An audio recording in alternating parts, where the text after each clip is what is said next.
much for joining me on this live stream. Or if you're watching it in the replay, welcome, welcome as well. If you're watching it live, though, happy Sunday to you. I hope everyone is doing well out here.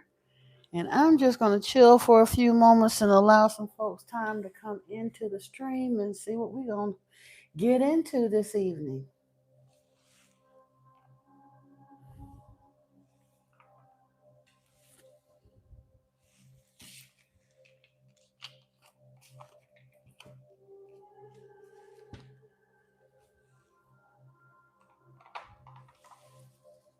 Good evening, Miss Amanda, Miss Jilly. Welcome in, welcome in, welcome in. How are y'all doing on this beautiful Sunday? And thank you for the greetings. I appreciate both of you.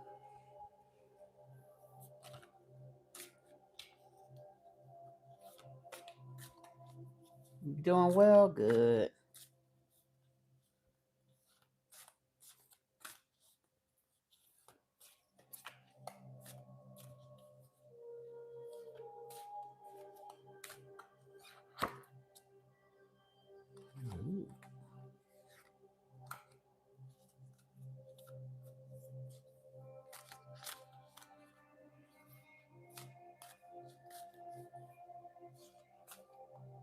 Did you get a chance to see, either of y'all get a chance to see the video that I uploaded earlier today?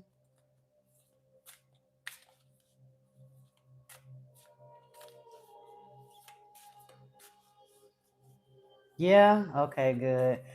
The video that's attached, I'm trying to tell you, if the message that I mentioned, if it resonates with you at all, please watch that message that I attached to it. It's somebody else's video. It's from Amrit Sandhu's channel, but please watch that in its entirety. It will explain a whole lot of what we've been feeling like in that limbo and the stuck. It really gave me some insights too, even, and like I said, everything just kind of started running together, even when we were looking at the trolls and all of that stuff, because I don't take it personally anymore. Of course it gets on my nerves, but all things considered, the trolls that come into this channel are mild compared to what other folks got going on. And it just really helped me realize there are folks out there dealing with serious mental issues. They just really are, you know. Hey Jenny, how are you? And yeah, Amanda, you would just, yeah, that, just to be safe, go to the doctor. Go to the doctor just to make sure. I'd love to just say, oh, it just is what, but you never know. So in case something's going around that we don't know about, that you need to, because you were saying you hadn't changed, you or your sons, you haven't introduced anything new to the diet, no new chemicals, no new soaps or anything. So you might just be purging, could be, but because of the elevated temperature, I still, if you got the insurance, I think I would err on the side of caution, especially because you got a minor child there. I think I would take them to see what's going on. The rash and the elevated temperature, that might be a little something for us to look at. Hopefully they'll say it's nothing. Hopefully it truly is ascension symptoms, but it would be irresponsible to automatically assume that and not go look at it.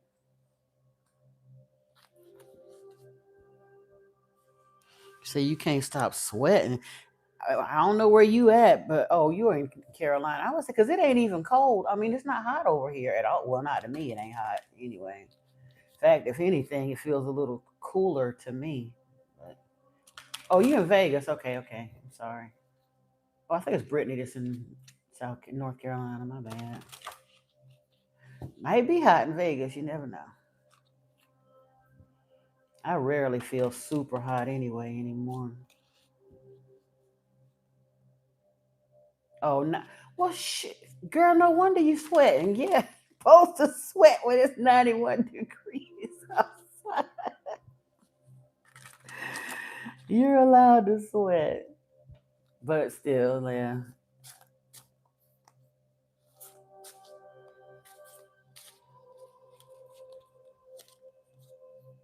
Oh, that's true. That's true. Not when you're in the house. You shouldn't be sweating like that. Let me see if I missed anything else. Oh yeah, I meant to mention that. How you doing, Jenny? I don't remember seeing you in here before, so welcome to the channel. Um, but yeah, as far as those other channels, I was on. I forgot. I don't even remember whose it was. I was just scrolling and wound up in a couple of live streams last night. Some of them people so disrespectful it ain't even funny. I have no idea. Zakai, don't be one of these people I'm getting ready to talk bad about. Don't do it. Because I did receive new insights today though. Like I said, those people whose mental condition has deteriorated so bad that they genuinely don't have nothing better to do than to troll people. It What was shown to me in meditation is it's genuinely because they are bucking their own ascension. Their spirit team is quite literally leading them in places where they could get information, but they don't want to accept it. They want to stick to the 3D reality. And that's the hard part when you think about it. When the government started talking about paradigm shifts, you best to believe it's actually happening.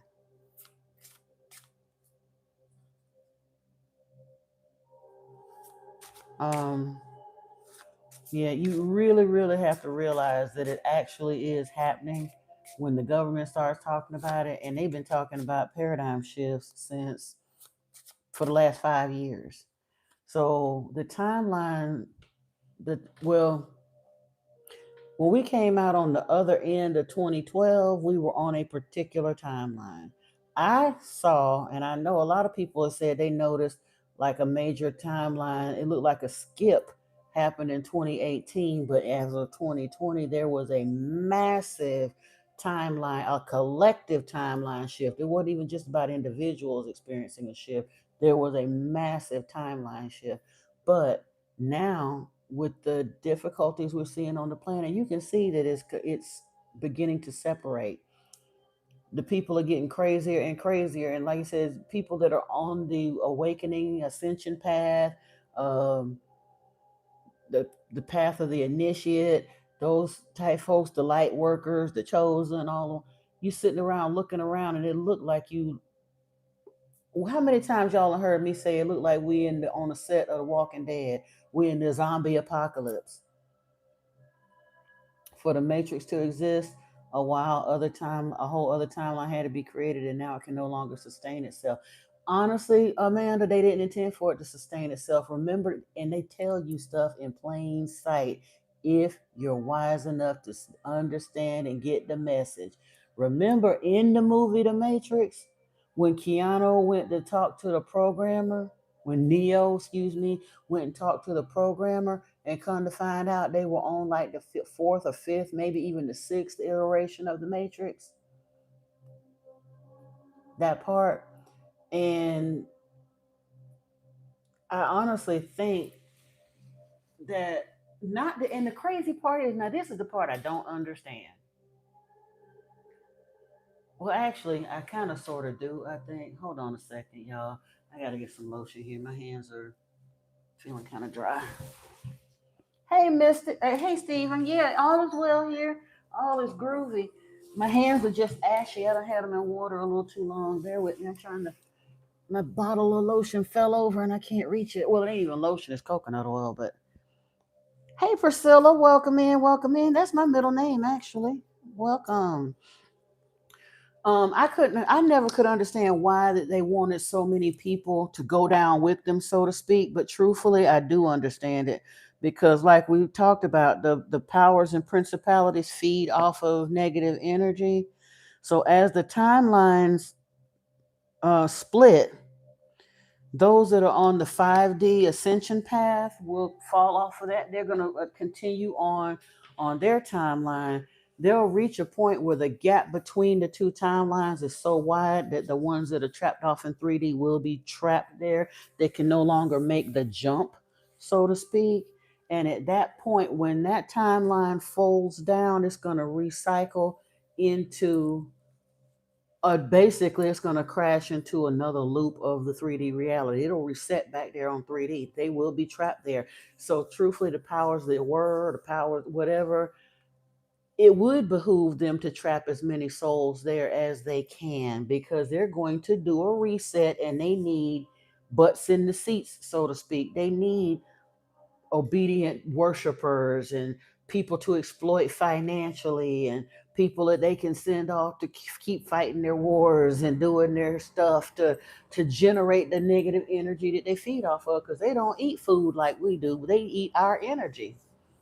So they need for those folks to not ascend, so that when that part of the matrix, when that timeline crashes and they do that reset, they'll have a bunch of souls trapped there. Hey Stephen, yep, it's about control. And hey Miss Brittany, welcome in, welcome in. It is all about control, because yeah, and it really made me appreciate what the Emerald Tablets talk about and what Yeshua was talking about. It makes that scripture make so much more sense when it said that the Elohim gave his son so that whosoever believed like him might not perish, but get attain eternal life. And that's the same thing that Thoth was talking about, because Yeshua said, "Did I not tell ye are gods?"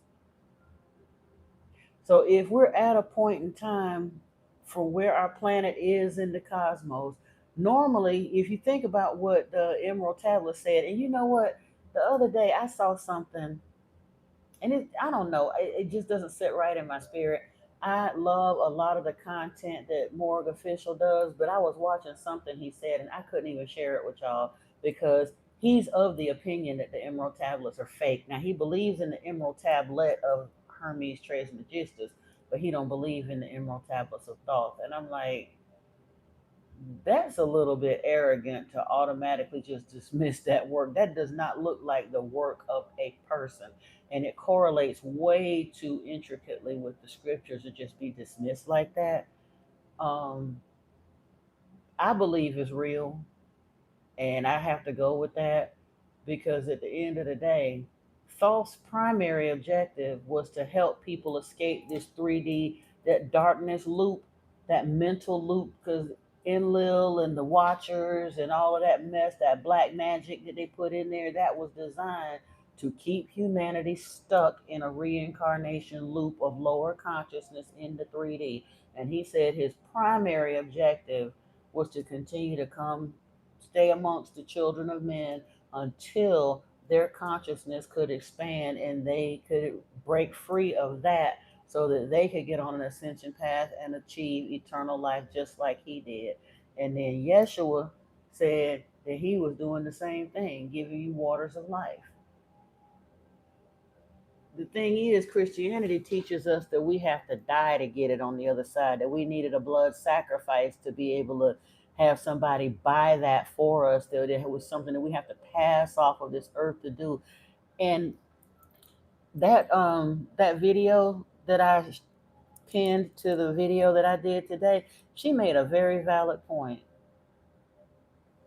If true ascension was to be obtained outside of the body, why would we waste so much time and energy to bother to come here and become physically encapsulated in these physical avatars, if it was something that could only be attained outside of the script, outside of the body? Yeshua didn't obtain it outside the body. He obtained it right here on this planet. Them 18 years when he went away and did all of the studying and the all in multiple initiations, and then did the initiation fast. And when he came out of the desert, he was Christos with all of the powers and the wisdom and all the rest of that stuff. He wasn't performing no miracles before he went through the desert. When he left Jerusalem at 12, he was gone for 18 years. And when he came back, he became Christos, right here encapsulated in a physical avatar in the 3D. What they've been looking at it all wrong. They're waiting to die and step out of the avatar, and they think that's when they're going to ascend. We're supposed to accomplish the work here, right now, and accept our Christed beingness. If you go to anybody in the church and tell them you're becoming Christos, you're accepting your Christed beingness, they tell you you blasphemy, you're blasphemous, and you're being too haughty, and who do you think you are, and that's all arrogant and all that. That ain't arrogant. You're obeying what Christ actually said. And didn't they that what Inky said? This is my son, the beloved, whom I have approved. Believe him, follow him. Yeshua said, told the invalid, pick up your cot and follow me. Don't follow the priests, the pastors, and the imams and the rabbis. Follow me. I'm telling you what it is. Forget what you heard over there. I'm telling you what it is. Did I see what the Russian scientists did? Put a tracking atom in people's genes, and they tracked it when, how they died to another star system. I haven't seen that, Stephen, but I know, I mean, even the Jews believed in reincarnation. In Matthew, when it talks about Yeshua's transfiguration, that was supposedly happened after his so called crucifixion. And he was raised on the third day before he ascended to heaven. He went to the mountainside with a few of his disciples, and they saw the light, and his clothes was glowing and all of that. But they thought that Enoch and not Enoch, they thought Elijah and Moses had come up in the cloud to carry Yeshua away. Elijah and Moses had been left up off this planet for hundreds of years, if not thousands. Hey, Cece, y'all, let's take a minute to give Cece some happy born day wishes. This is her solo return today. Happy birthday, lady. Yes, indeedy.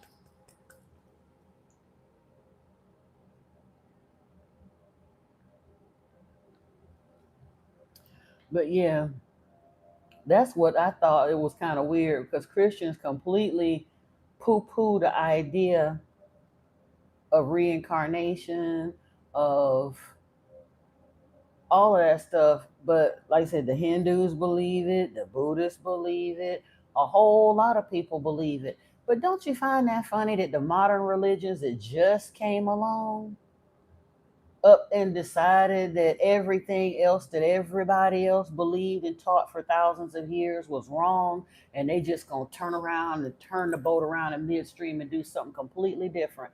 They're trying to trap souls off in the 3D matrix. Good morning, environment. Good morning.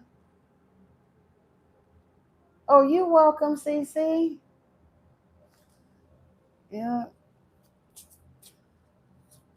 I don't remember everybody's birthday that often, but I know you had just mentioned it a couple of days ago, so I ain't got no excuse to say I don't remember that one. So if I forget your birthday, please forgive me. But like I said, I remember hers.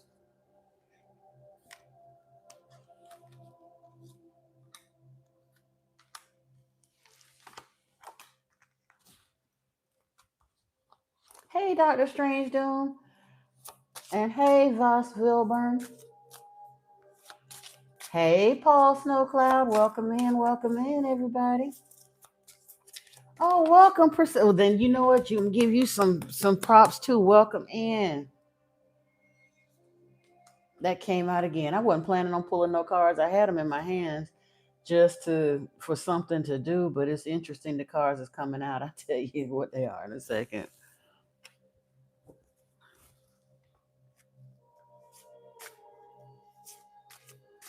Yeah, but yeah, I found that conversation from today's video to be extremely, it tied a lot of things in that I've been trying to find the words for, and she put it super eloquently. But when I had that thought about the trolls and stuff, that part really kind of shifted my thinking yet again. Like I said, I know I've been trying to find a place of compassion for them, but Now I understand why. Vlad Tech, Vlad Tech Mystic. Okay. Or you tell Vlad. I'm gonna write that down. I will.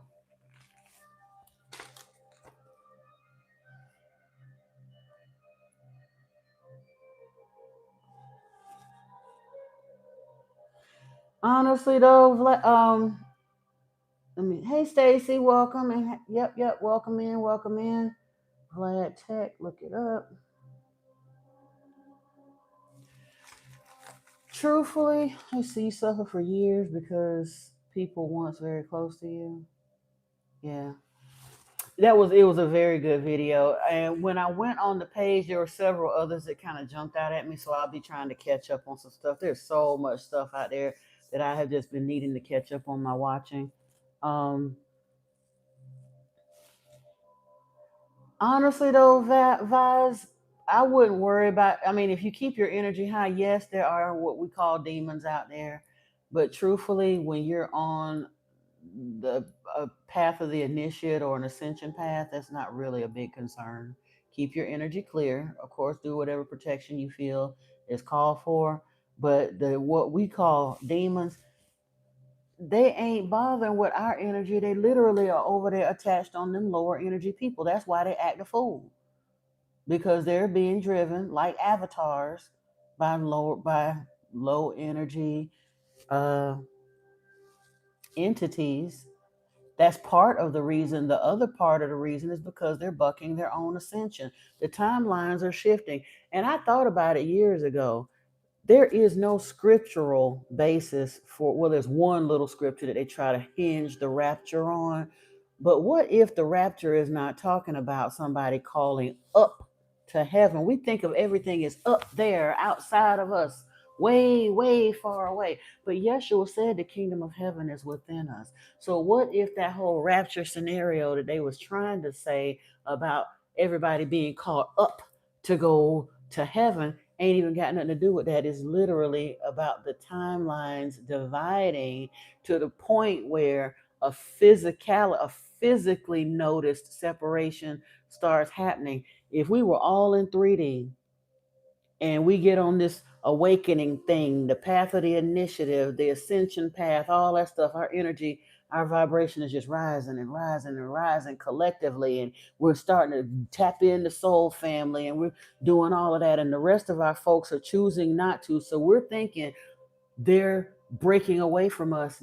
Truthfully, we were the ones breaking away from them. But however it comes about, there's an energetic bandwidth separation, and eventually that separation will get so great that one realm is no longer physically perceptible from the other, or perceivable from the other realm. And then they to them it just looks like we just gone.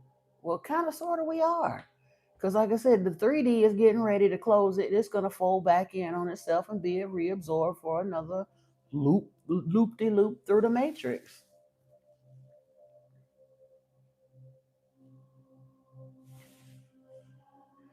Um, Most doppelgangers aren't evil, honey. Most doppelgangers, there ain't but so much that they can do with two eyes, a nose, and a mouth. So out of 8 billion people on this planet, do you think we won't have some copies? Especially considering at the end of the day, we all related anyway. Genetically, we're bound to have carbon copies running around. I've got several. I've run into, actually, I've never run into my actual doppelgangers, but I run into people that knew them. I walked into a store one time and somebody started talking to me like they had just been talking to me for the last 30 minutes. And when she looked up and realized, they were like, oh my goodness, you look just like, I hear you look just like so and so quite often when I go places. And all I can say is I hope they're behaving themselves.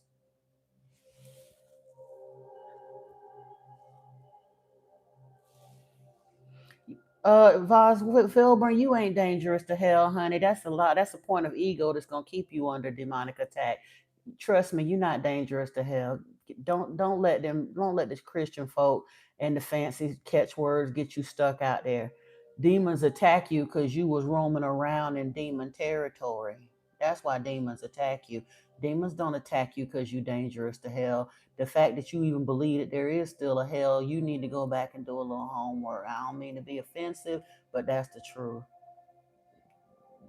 Demons ain't scared of you. They just don't respect you if you don't have the right physical backing, because the same demons and religious folk are on the same playing team. You don't realize that demons is on team Enlil, just like the religious folk is on team Enlil. That's why they attack you, because you're on the same team and you stray into the point or doing whatever. You make yourself open to those things. Not saying that you can't, knowledge will get you to that point, but don't ever get yourself to the point where you think they're afraid of you, because they ain't. They'll respect you and leave you alone, but they ain't afraid of you. I don't get cocky enough to say that, because if I do, then guess what's gonna happen to me? I'm gonna wake up in the middle of the night with demons sitting in my chest because I was sitting up there on the cocky tip thinking that I'm big and bad and they afraid of me. Why would anything that can travel through dimensions and suck the air out of people's bodies and scratch them in the middle of the night and all that stuff that they do, why would they have reason to be afraid of puny little us? We're just human. I don't care how spiritually advanced and elevated we are human. And unless or until our supernatural powers actually kick in, we're only as powerful as the angelic team around us.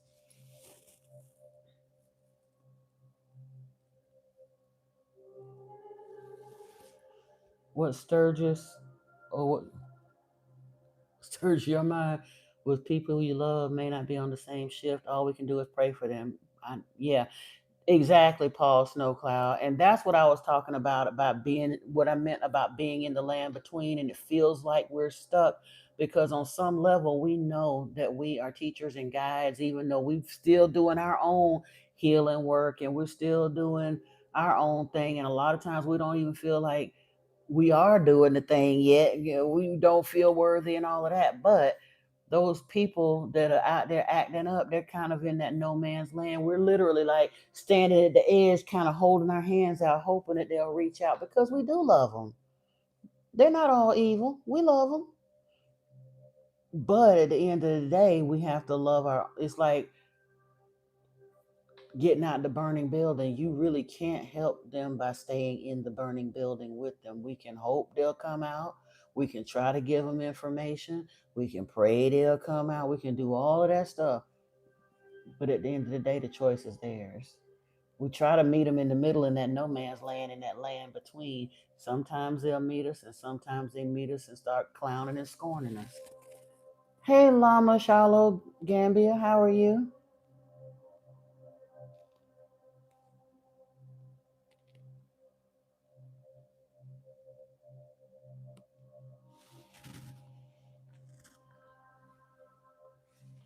Again, Vice Wilburn, just like heaven is within us, there's no such thing as a burning hell, my love. That is a demonic lie of Christianity. There is no scriptural basis whatsoever to make us believe that there is a burning hell for humans. Even in the scriptures, when it talks about the lake of fire, that is a punishment place for spiritual beings. It says that Satan, the devil, and his demons were bound in the lake of fire. That is not a place for humans. Honestly, I'm trying to tell you, that's one of the reasons you have issues with demonic attack, because you believe in that stuff, that them lies that they told you. Okay, you see, I didn't say you could. Again, what is a saint? That's a auspice of the church. You still trapped up in religiosity, so therefore you could be a saint, but that don't mean nothing in the end of the day as far as real spirituality goes. That is a device of Enlilite religion. That don't have nothing to do with true spirituality, honey. And again, even with a saint, a demon ain't gonna be afraid of you because you playing on the same team, but you don't know it in your ignorance. And I'm not saying ignorant from a point of a looking down. I'm saying a genuine lack of knowledge. The true meaning of the word ignorance is a lack of knowledge. And when you're proudly, loud and strong, professing this, talking about being a saint and going to heaven and hell and all that. You're still caught up in religious programming, and that's one of the reasons you have such close activities with demons, because demons play in that field because they're on the same team. Christians have more horrible paranormal activity experiences than anybody I've ever heard of, and I've been on this planet for a little while. Demons do come out and play with them because you're taught that.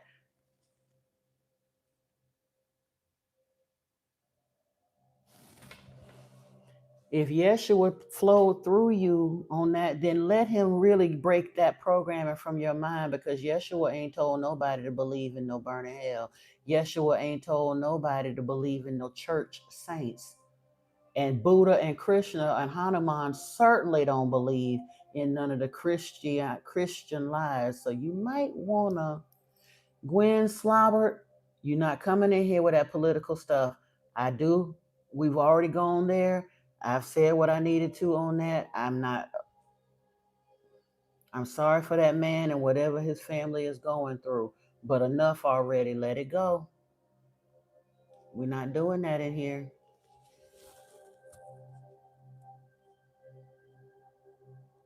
And if you keep spamming it, you will be removed, Gwen Slabbert. Let me ask you this, Gwen, and y'all don't have to remove him, the mods, her. You don't have to remove him just yet.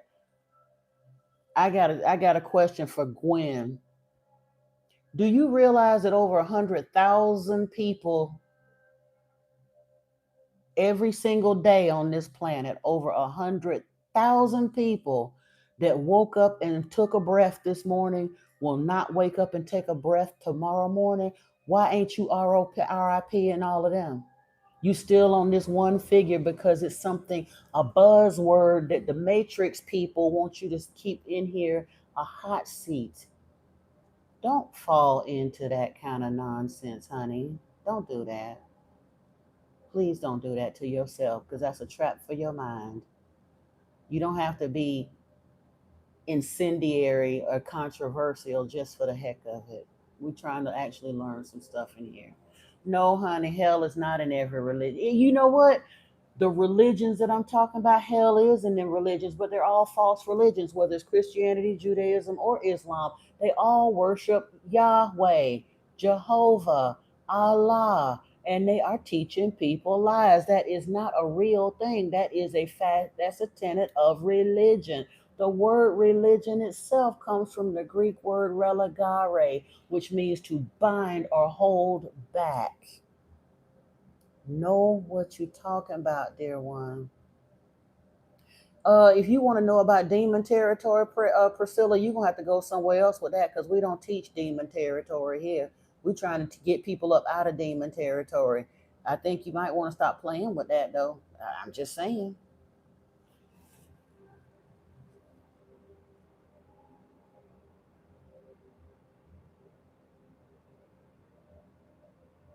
No, I'm not talking about verbal gymnastics, Voswell. When I'm talking about real belief systems that can keep you trapped in that 3D matrix that we talked about. It's obvious you didn't look at the post that I made earlier today and the attached video that goes with it.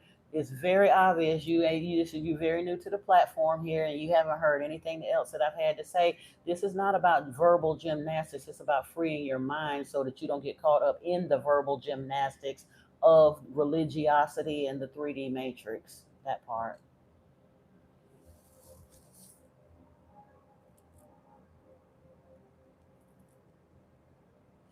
I come with love too, but you're not going to continue to sit here in this live stream and spew stuff that I know is not beneficial to the rest of the group or you. I'm not tripping. I'm trying to teach you the truth. And if you don't want to hear it, then you're exactly the type of people that I was talking about before you came in here with that. People that don't understand that nobody actually bumps into this channel by accident. It's way too small for that. So the very fact that you're here, your spiritual team, your guides literally sent you here to learn something, but rather than listen and learn, you coming in arguing and putting forth your beliefs, but I'm trying to tell you, after decades of study, research, prayer, meditation, all the rest of that stuff, I'm very, very, very comfortable in saying that what you're saying is incorrect, sir. And most of the people that's in here in this channel would be able to tell you the same thing.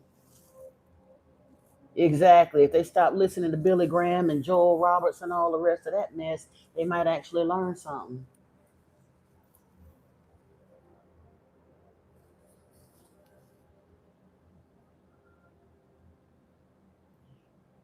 Ain't no human gonna be a threat. There's first off, Vaz Wilburn, and again, I'm getting ready to leave you alone because there is none so blind as he who will not see. And Jesus didn't say nothing about it. Like I said, the burning Sheol, first of all, does not refer to hell, it refers to the grave. Hades refers to something else. The concept of a burning hell is not genuinely in the scriptures, and any real theologian or theosophist will tell you that. It's a tenet of the church. It's not real. Exactly. He didn't threaten nobody with tortures or whatever. Okay, good. Bye. Goodbye. Have a good day. Appreciate you. Hey, Mindy Walker, how are you? Welcome, welcome. I do hope you go somewhere and study and learn. If you would actually hear the things that I was saying, I don't ask anybody to take my word for it. Everything that I say on this channel, I ask everybody to go and check it out for themselves because I'm not making it up by myself. I talk about a lot of different concepts, but I'm not just pulling it out of thin air. Even when I get it out of thin air in meditation, spirit still leads me on another route back to the theological, scientific, psychological, some kind of explanation to back up what I'm saying. And if I do say something on here that is just my belief, something that I saw myself without yet receiving confirmation somewhere else, I will tell you that. There have been several times on here I tell people that now I didn't see this nowhere. I saw. But what I'm talking about now, I've seen in a bunch of different places. I'm not making it up. But please do go somewhere and study and learn, and you'll figure it out. The reason I mentioned demons earlier was because of this Voss Wilburn place, but I don't harp on that because that's not something that anybody that's seeking the light needs to continue to wade around in. There's nothing for me to, yeah, he talking about hell is afraid of him. Hell ain't afraid of you. Demons ain't afraid of no human. That's a very arrogant thing to say from a place of religious blinding. Oh, no worries though. We're here to learn. I'm not even offended. I'm not even offended at Voss Vilburn. I just had to correct what he was saying because if there are people that are reading this thread that don't really know what's going on or what we talk about or teach here, and I don't address that issue and say something, then all of that false information that he puts in there just stands completely unchallenged. And no, we can't have that here because we're here to actually teach.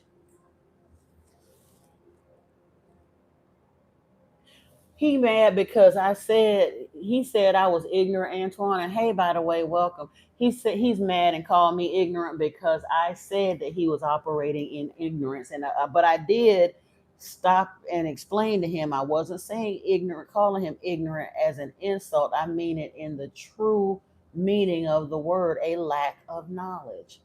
And the fact that he was in here talking about how hell is afraid of him and demons are afraid of him and he could be a saint and heaven and hell and all. He's talking a bunch of Sunday school pablum. He ain't got no real spiritual oomph to him. And so I was trying to explain it to him, but he just bucking on every turn. He is genuinely one of them people that I was talking about in today's upload that are stuck out there in that in between. We are the bridge for the trolls. He is one of the trolls that we are the bridge for, but we can't make them cross the bridge. We can only talk to them. You said break free from religion and believe there's an intergalactic civilization watching us, waiting for us to break free and join them. Exactly. Exactly. The part that gets me with all of this is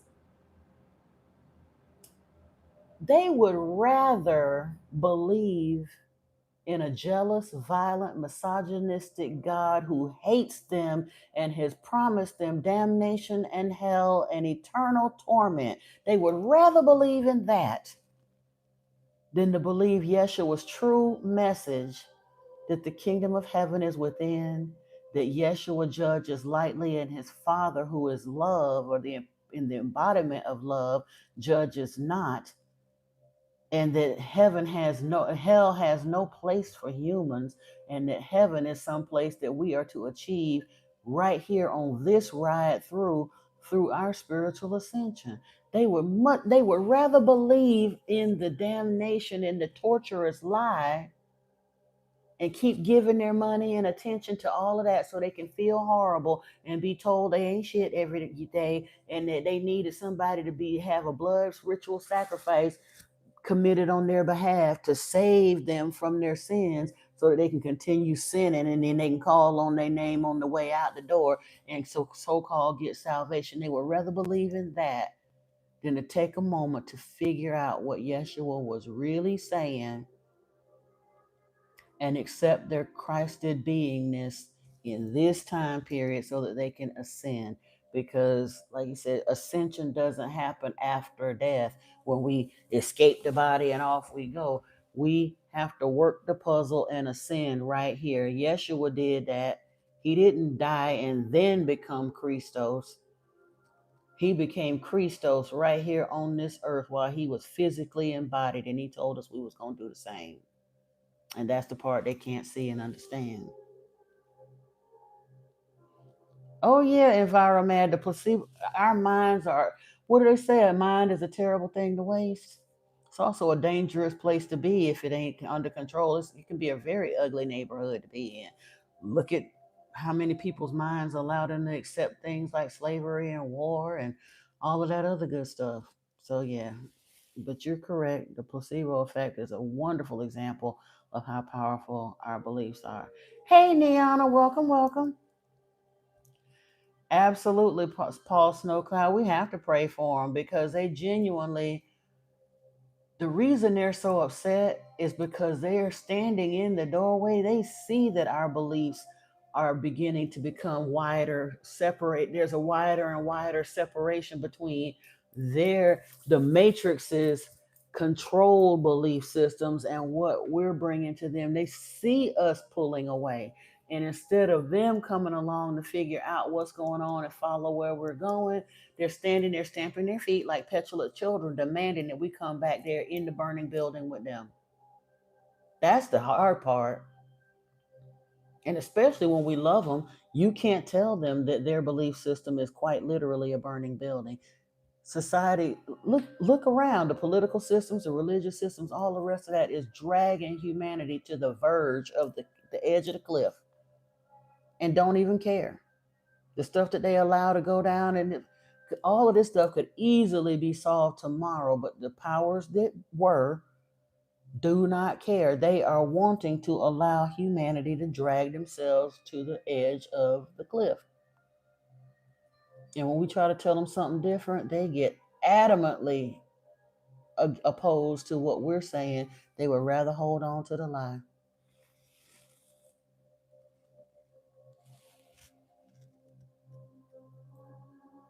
Hey, King David, welcome, welcome. Glad to have you back. Hey, Bradley, $14. Welcome. Hold on, y'all. What in the world? Uh, oh.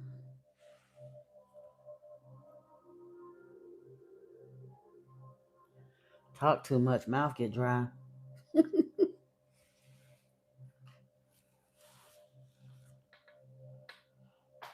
So what's going on, anybody? Oh, let me get these out the way.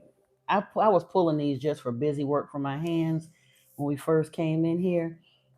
But Sandalphon came out here with evolution. Zadkiel is here with gratitude. I'm loving that. That cornucopia, all of the goodies there. And Uriel is here with trust. The fire of God is telling us trust. And then with Starry Beginnings, the messages are you are worthy. Aim for what you want and believe in yourself.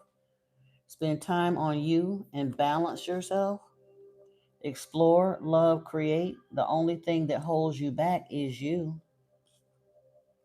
You are healing your heart. The heart hurts, but it will mend in time. Let love be your guide. Live a life from love, guided by love. And one of my favorites here, enjoy where you are, for you will soon be somewhere else.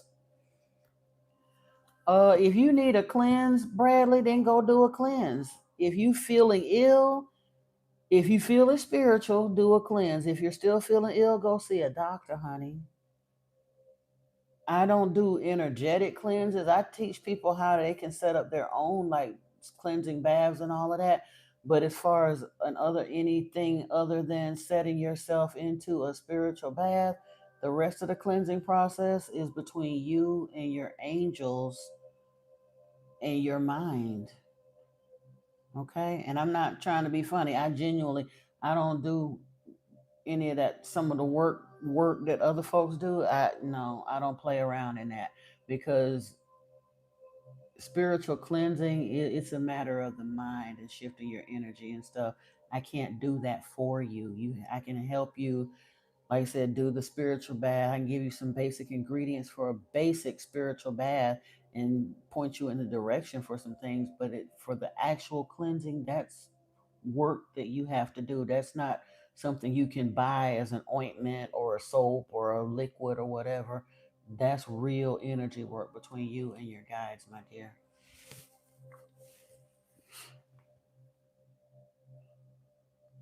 It is. I actually, Paul, I didn't even buy it at the dollar store, Paul Snow Cloud.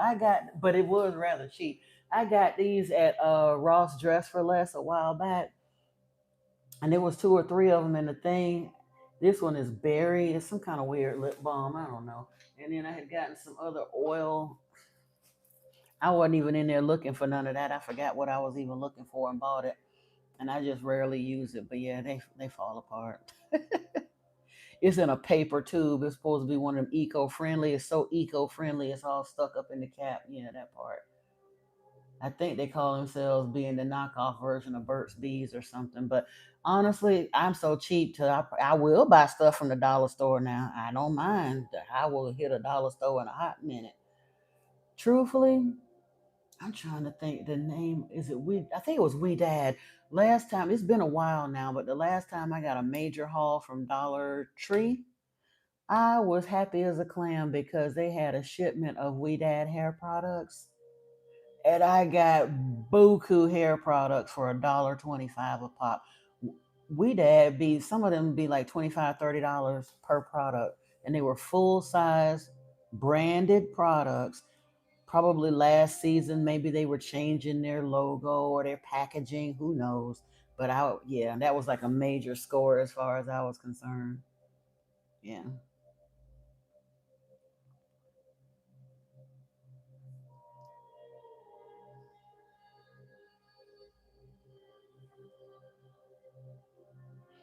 And truthfully, I like the way this smells.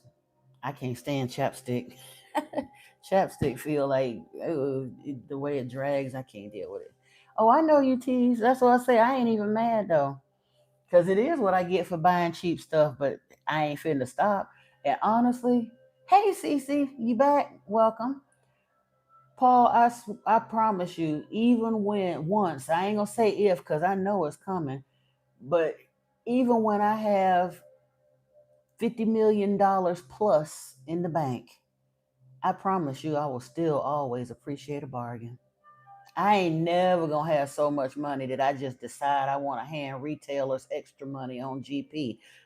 And maybe that's a throwback to the years when I was doing solo parenting or whatever, but I learned to comparison shop. I believe in bargain shopping. I don't like going up in the malls and stuff and paying that overhead, because when you shop in the mall, that's all you doing is paying for the fancy overhead. Now I will go to the food court and get me something, but mm-mm. Hey Tristan Sosa, welcome, welcome, welcome. Invocation of cleansing light. There you go. And if you're still in here, Bradley, $14. There are some guided meditations and stuff. Antoine is giving you an invocation here. He's good with that kind of stuff. You can also go and look for some guided meditations that can help you cleanse and stuff. But as far as like spell work or whatever, that's just not my bag. Yeah. You said you too, Paul? Yeah. I fact, my daughter and I used to laugh about that. We'd be talking about these luxury vehicles and people going spending all this money. Now, truthfully, my once upon a time, my fantasy, if money were no object car, same. Yes, indeed, Paul. Same. I listened. I had to listen to the stories about the poor starving children in China and turn off the water, like wet yourself in the shower, turn the water off, and then lather up, and then turn the water back on. Can't stay in the shower more than 10 minutes. Them people, yeah, that kind of stuff. I grew up with them same kind of parents. You sure we ain't kids somewhere?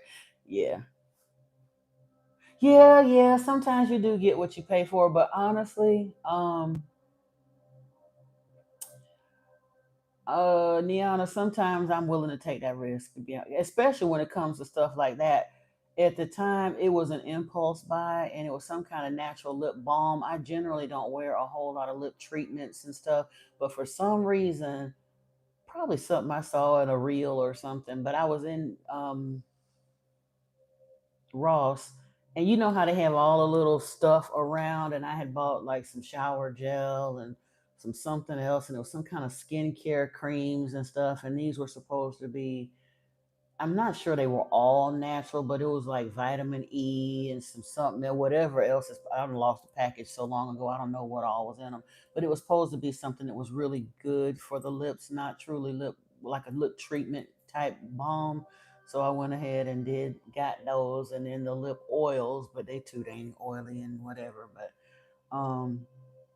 But yeah, that my daughter, we used to laugh about it. I was like, my if money were no object, my all time luxury vehicle, so to speak, was a Bentley. Well, years ago it was a Rolls.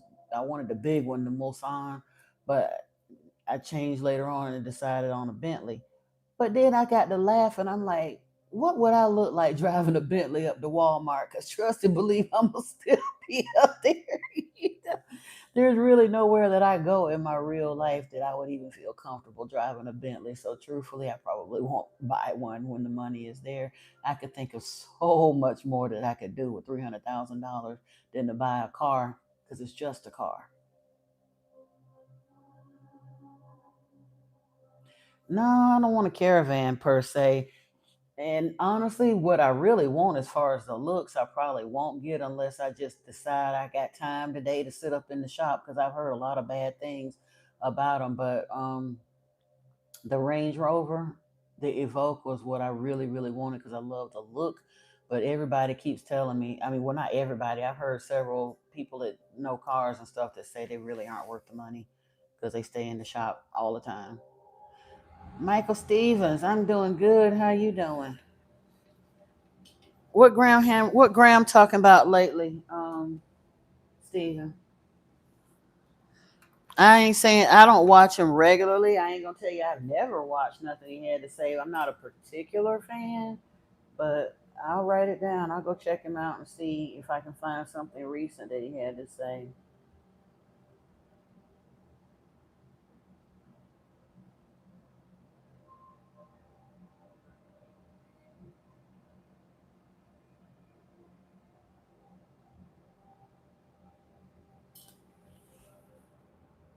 I have driven a caravan. No, I just that ain't my bag no more. You said you have a question. Do I think the American people are going through psychosis? Michael, if you're just coming on, I would highly, highly, highly, highly, highly encourage you after the live stream. Don't get off the live because we have fun. But after the live stream, go to the channel and watch the video that I uploaded earlier today. And then when you finish that, it's about a 22-minute video, I think. Attached to that video is another video from Amrit Sandhu. It was an interview that he did with Carrie Kay from a few days ago. Please go watch those. Yeah. Oh, your name is Michael Stevens, King David? That's cool. That's really cool. Um, but in a way, you would want to call it a psychosis, but one is not limited to. I mean, part of what America is going through is it's the false matrix, truthfully. um, but it's not limited to the U.S. It's primarily being seen here because of a lot of the other nonsense we've got going on culturally. But it's part and it's a symptom of the timeline shift. It really is. Um, but yeah, Brittany says more like The Walking Dead. Yeah, it's the zombie apocalypse kind of happening in real time right in front of us. People think because Hollywood showed the zombies is stuff falling off of them and all that, but it's people that are not they're not awakening spiritually, and eventually they will become so spiritually necrotic because they're still tapped into the 3D matrix and the religiosity of the past 2500 years that they basically are going to miss the boat, so to speak, on the move into the age of Aquarius. The age of Aquarius is here. The gateway, I think they said like 2020, 2021. It was the beginning of the age, but the segue into that and from one zodiacal age into another is a 75 to 150-year process. So there's some time for some adaptation to try to figure it out, to extricate yourself from the matrix and all of that. And that's kind of what's happening now, but the time will come that those who refuse to awaken and extricate themselves, because we are in the information age and the information is out there and people are finding it, they digging it up, they're translating it, they're talking about it. And we start talking about it and they come and clown us and they don't want to hear it and they steadily proselytizing and screaming and yelling and protesting and all that foolishness. And the time will come if they refuse to hear, they will be reabsorbed into the 3D matrix. The 3D matrix will basically turn over and reset, and those who were able to awaken and ascend will continue on into a 5D reality.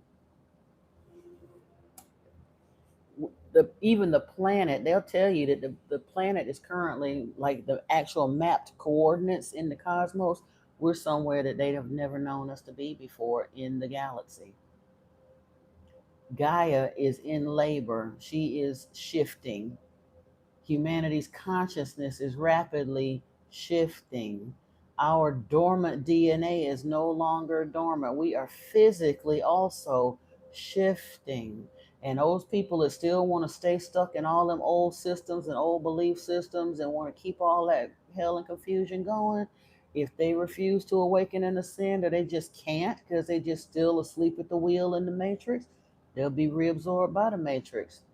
And that's the main reason that the powers that were are pushing so hard to keep us from waking up, because they know that that whole system, they mapped out, oh excuse me, they mapped out the timeline shift over a decade ago. They found something out there in the desert somewhere, whatever the case, that wherever it was. Okay, John Stewart. Again, I'm not making this stuff up, and I'm not the only somebody saying it.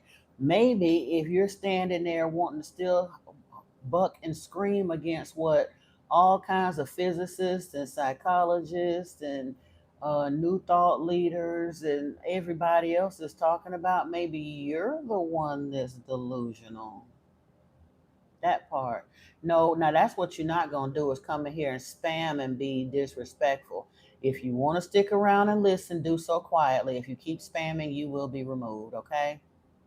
Now that's the last time I'm going to say it, because my mods, They are peers. They're not hired by me. They didn't know me at all from Adam before they came to the channel, just like you did. But they have a very low tolerance for foolishness. Thank you, Winlow. I'm glad you recognize. Yeah. The magnetic field has moved. Yep. Even in my lifetime, I'm 57. When I was a kid, we were told that the kidneys were low in the back, damn near on top of the hip bones. Now they're up under the lower rib cage. We are evolving on the fly. Look at the children that are being born. Kids used to be sitting around loose neck and all of that for the first 2 months of life. Now they rolling over when they're about 3 or 4 hours old. Some of them come here mimicking speech by the time they're less than a month old. They're getting up and walking at 6, 7 months old. We are evolving. And people that want to stay stuck back there, they're gonna get left behind. And the powers that were know that. That's why they was putting fluoride in the water and giving us all these modified foods and keeping all of us down here hooked on sugar and all that other stuff, because they knew if they did that, they would keep people asleep in the matrix, so that when this thing does flip over and reset, they will have new energetic bodies to continue. Once you actually escape 3D and get into 4D and 5D, past 5D, once you ascend into 6D, staying in the physical body is optional. So they say. So if the energetic beings, the negative folks, the ones that all clamoring around at the rock star concerts and the Illuminati parties and all that other stuff, they feed off of Loosh. Go look that up. John, whoever you are that thinks that I'm delusional, go look up Loosh, Louche, and see what kind of information you get about that. There are non corporeal beings, and Yeshua himself said, we war not against flesh and blood, but against powers and principalities. He meant that. That was Yeshua. I didn't make that up. So if you think I'm delusional, then you think that your so called Savior was delusional too, because he said that these beings ain't no joke. And that's where the real battle is. And the people that work for them beings have been doing their level best to keep us stuck and blind, because they knew that this timeline shift was happening. They found something in the desert years ago, and I don't know if you can still find something online about it, but look up Project Looking Glass and see what you get out of that. Yeah, exactly.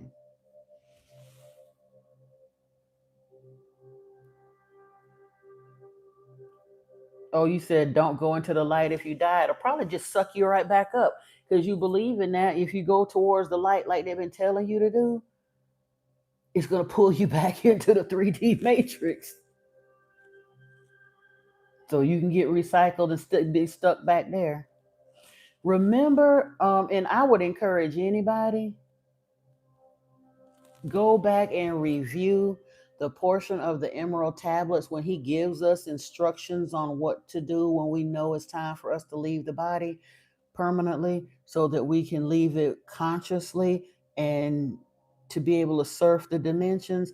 And it's a process. There's certain things to invoke and say and a way to do, but like you said, that going to the light, yeah, probably not. No, Deadshot, I'm not a Christian or a Jew or a Muslim. I was raised as a Christian and then I learned better. I'm an awakening, ascending being who is actually working towards my Christed beingness, just like my beautiful, beautiful mentor, teacher, and beloved, beloved ancestor Yeshua told me to do.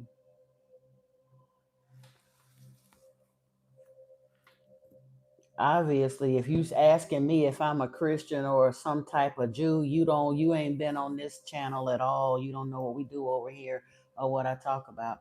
I teach what Yeshua had to say, but here's the thing. Christianity ain't got very little, if anything, to do with Yeshua. It actually defies everything that Master Yeshua said. Seriously.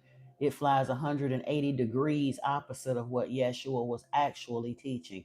He told the Jews, he tried to tell them that they were worshiping the wrong Elohim. He said that his father was not the same Elohim that they was worshiping. He said his father was love. He said you don't know my father, you worship your father, the devil. He called Yahweh a liar and a manslayer and the father of the lie. And he told the Jews straight up that Yahweh was the devil. So what did folks do? They turned around and unalived Yeshua for telling that truth and then knit him in the middle of a lie. They used him as the bridge in a made up book of a whole bunch of abbreviated, amalgamated ancient texts tacked on with a whole bunch of other conjecture by the so-called Apostle Paul. I call him the apostate Paul. 100 years after they killed him, and they used him as a bridge to launch Yahwism onto the world by remixing Yahweh into Jehovah. And then they went around the world on the end of a spear and established Christianity, forced people to do that for fear of their lives. They unalived 80 million people on this planet to establish Christianity on this earth. It ain't never been about love and light, and it ain't never been about Yeshua. It was about power and control and misogynistic dominance. Said nature is your religion, Winlow? Absolutely. Dead shot again with that saying that no one worthy of worship but the Almighty Creator. You don't even know who the Almighty Creator is because you think it's Yahweh. And there's plenty of books on this planet that tells us it's not. His brother told us he ain't the creator. Yahweh is a liar, and he has bamboozled humanity. You know who Yahweh really is? The book even tell you, but you don't know what you're reading. That same being that they call Satan, the devil in the Bible, that's Yahweh. His initial name when he first got here was Enlil. He's been known by a bunch of different names, though: Odin, Zeus, Yaldabaoth, Beelzebub, Baal, a whole bunch of different names, El. But his title when he first came here was Satan of the Eden. Satan the devil and Yahweh, Jehovah, are the same being. And they said right there in that book that one of his greatest tools was his anonymity, teaching people, convincing people that he don't exist. He is a liar and the father of the lie. It's in the same book they gave us. Under Luciferian law, they have to tell us the truth, even if they hide it in plain sight.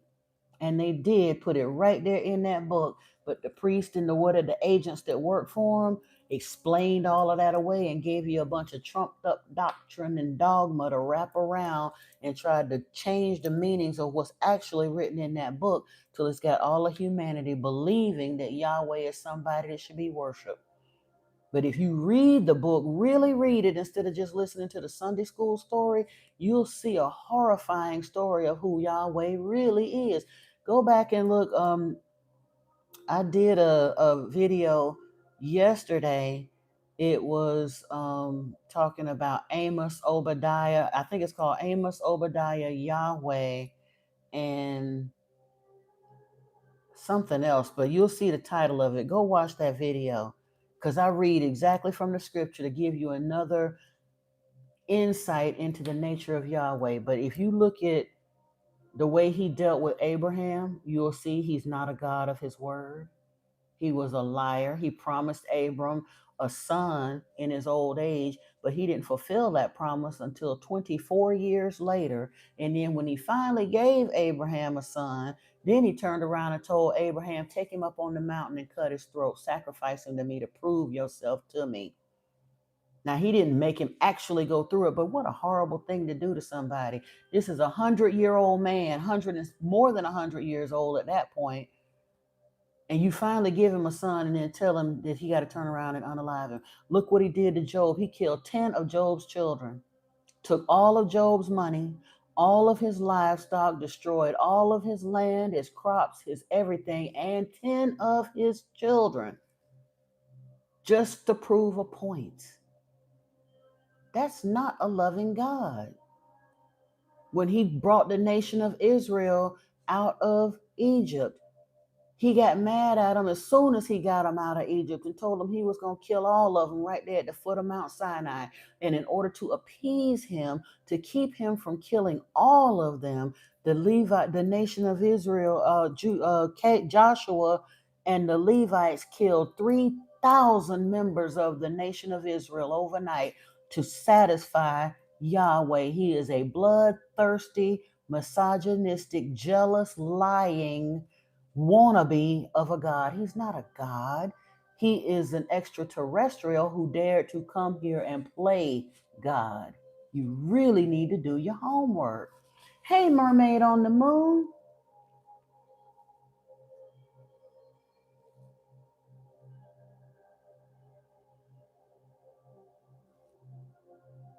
Christianity is extremely sadistic, Michael. The very concept that a so called Alpha Omega perfect God created humanity, made Adam and Eve. That's the story they tell us. And he's perfect. And he made Adam and Eve perfect. But right out the gate, they messed up. Well, how perfect were they? You couldn't turn your back on them for 10 seconds before they screwed up. That's your fault. That's a flaw. That's a flaw in your design, sir. But instead of scrapping the project and starting over or deciding that maybe it wasn't that serious, he's such an exacting God that he allowed them to rock on for thousands of years in this sinful state, just making all the little sinful babies and everything else. This is the premise of Christianity now.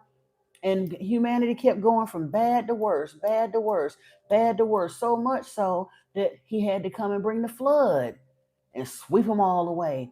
And then they still, some of them messed around. He allowed a few of them to survive. And again, they got out there and started acting up again. Bad to worse, bad to worse. This is your design flaw, sir. You made this. But instead of fixing it on your end, you let it rock on for another several thousand years on the other side of the flood. And then locked your son into becoming a blood sacrifice to somehow buy back the sinful nature of your flawed design. Make it make sense, people.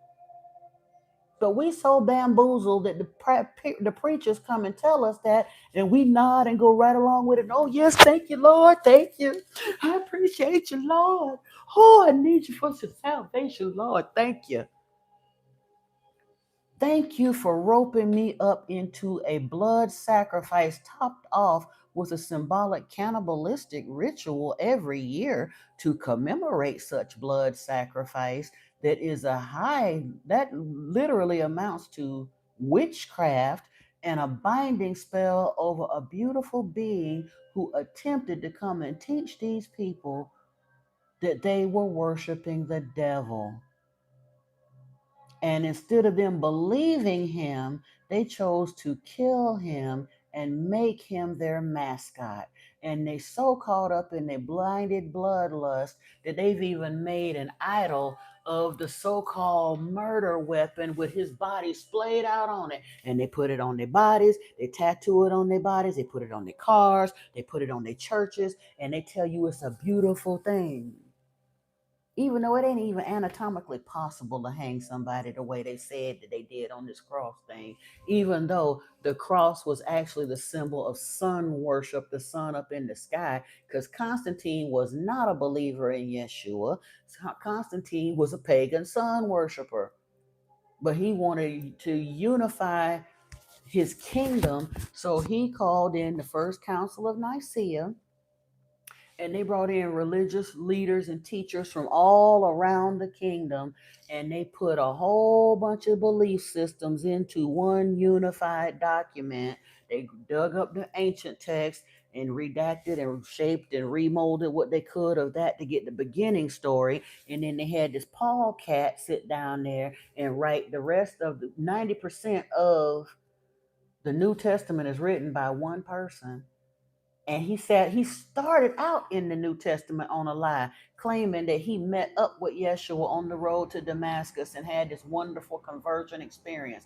But the book of Acts, yeah, I think it was Acts that he said that lie in. The book of Acts wasn't written until over 100 years after they unalived Yeshua, or supposedly had unalived him. People don't know. We don't. They never bother to do their homework, so they just believe hook, line, and sinker everything the preacher tell you from the pulpit. And most of the preachers don't know either. Not lay preachers. They just had a feeling in their heart. and decided that they was gonna do whatever because they had been going down to the little corner church on the road, whatever, since whenever. But the true seminary trained preachers, they know these lies that they're told, and they're told not to tell, not to teach. They're taught the difference. They're taught the truth, and then told not to teach it from the pulpit because you don't want to confuse people. Meaning, you don't want people to learn the truth, so they won't keep giving their tithe. Because there's no scriptural reason whatsoever that people should still be tithing, but yet, thanks to the tithe, the church is the richest organization on the planet and has been for hundreds of years.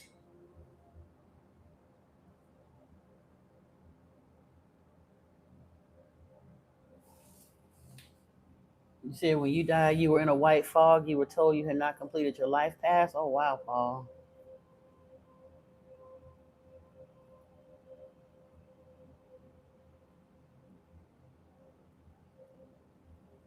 It was a mirror image. If you recognize the Quran as truth, dead shot, then you blinder than anybody. How can you? Muhammad didn't even know whether the Quran actually said what he said because he was illiterate. And the Quran has been, I know it had to have been manipulated because I don't know everything that's in the Quran, but any religion that allow you to treat women the way Muslims treat women can't be from God because God made women too. No, sir.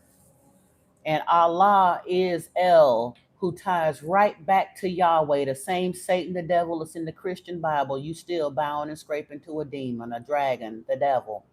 Dead shot.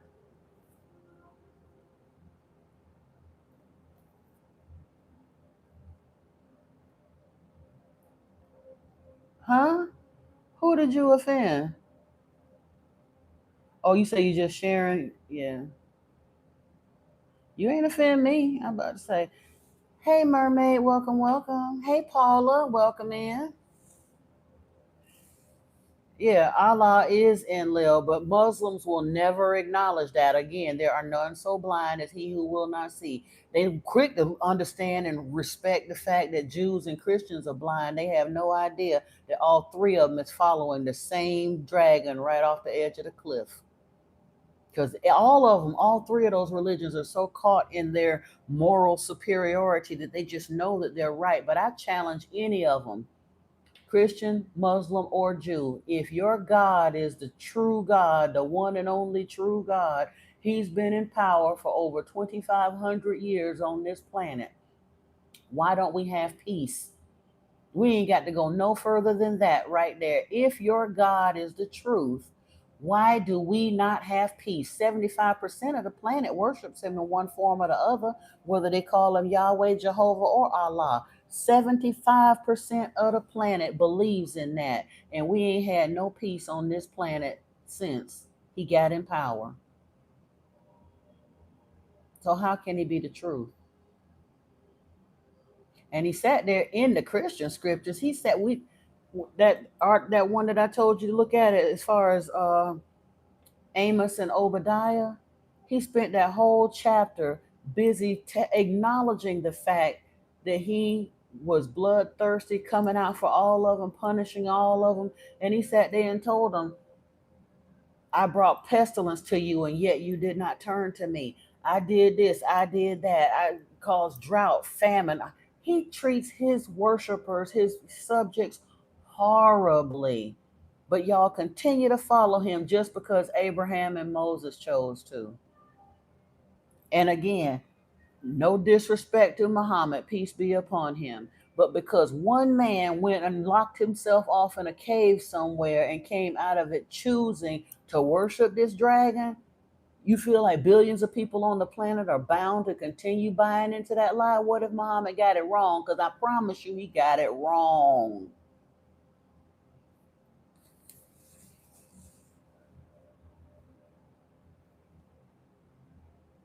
Hey, Shazam Ali, how are you? Hey, Patricia Polton, how are you?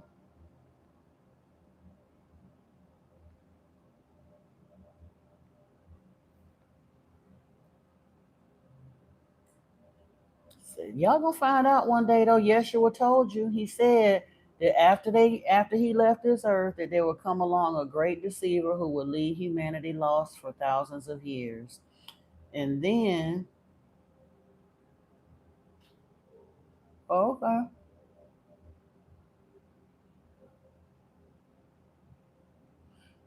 is that you, Blakely, or was Blakely?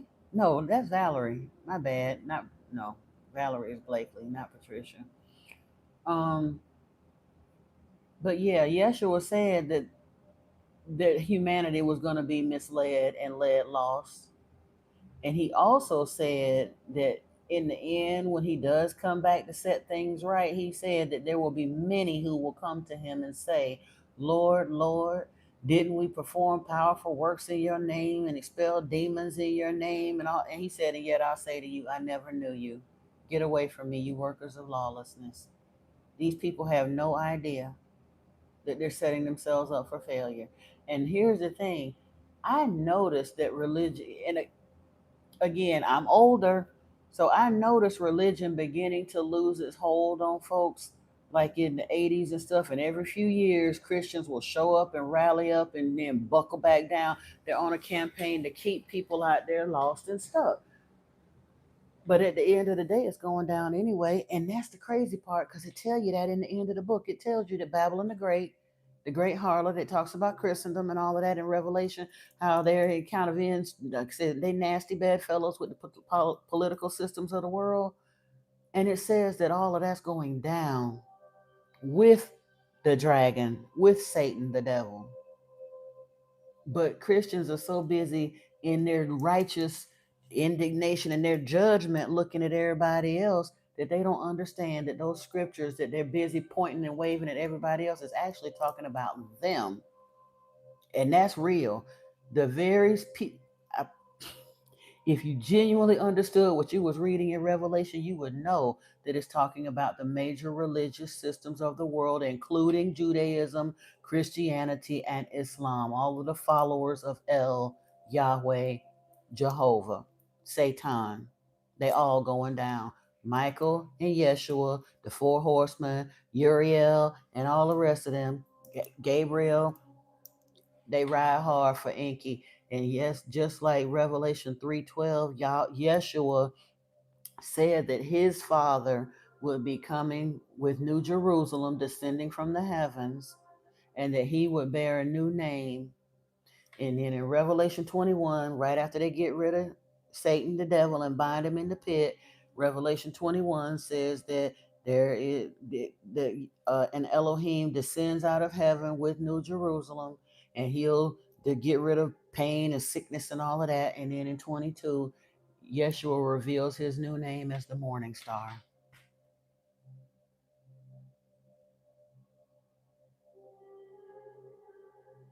Yeah, you said it's slow before, and now it's come back, but it feels fake, and there are wrinkles in the storyline. Yeah, but the apologists and the proselytizers, the fanatics, oh, they going hard.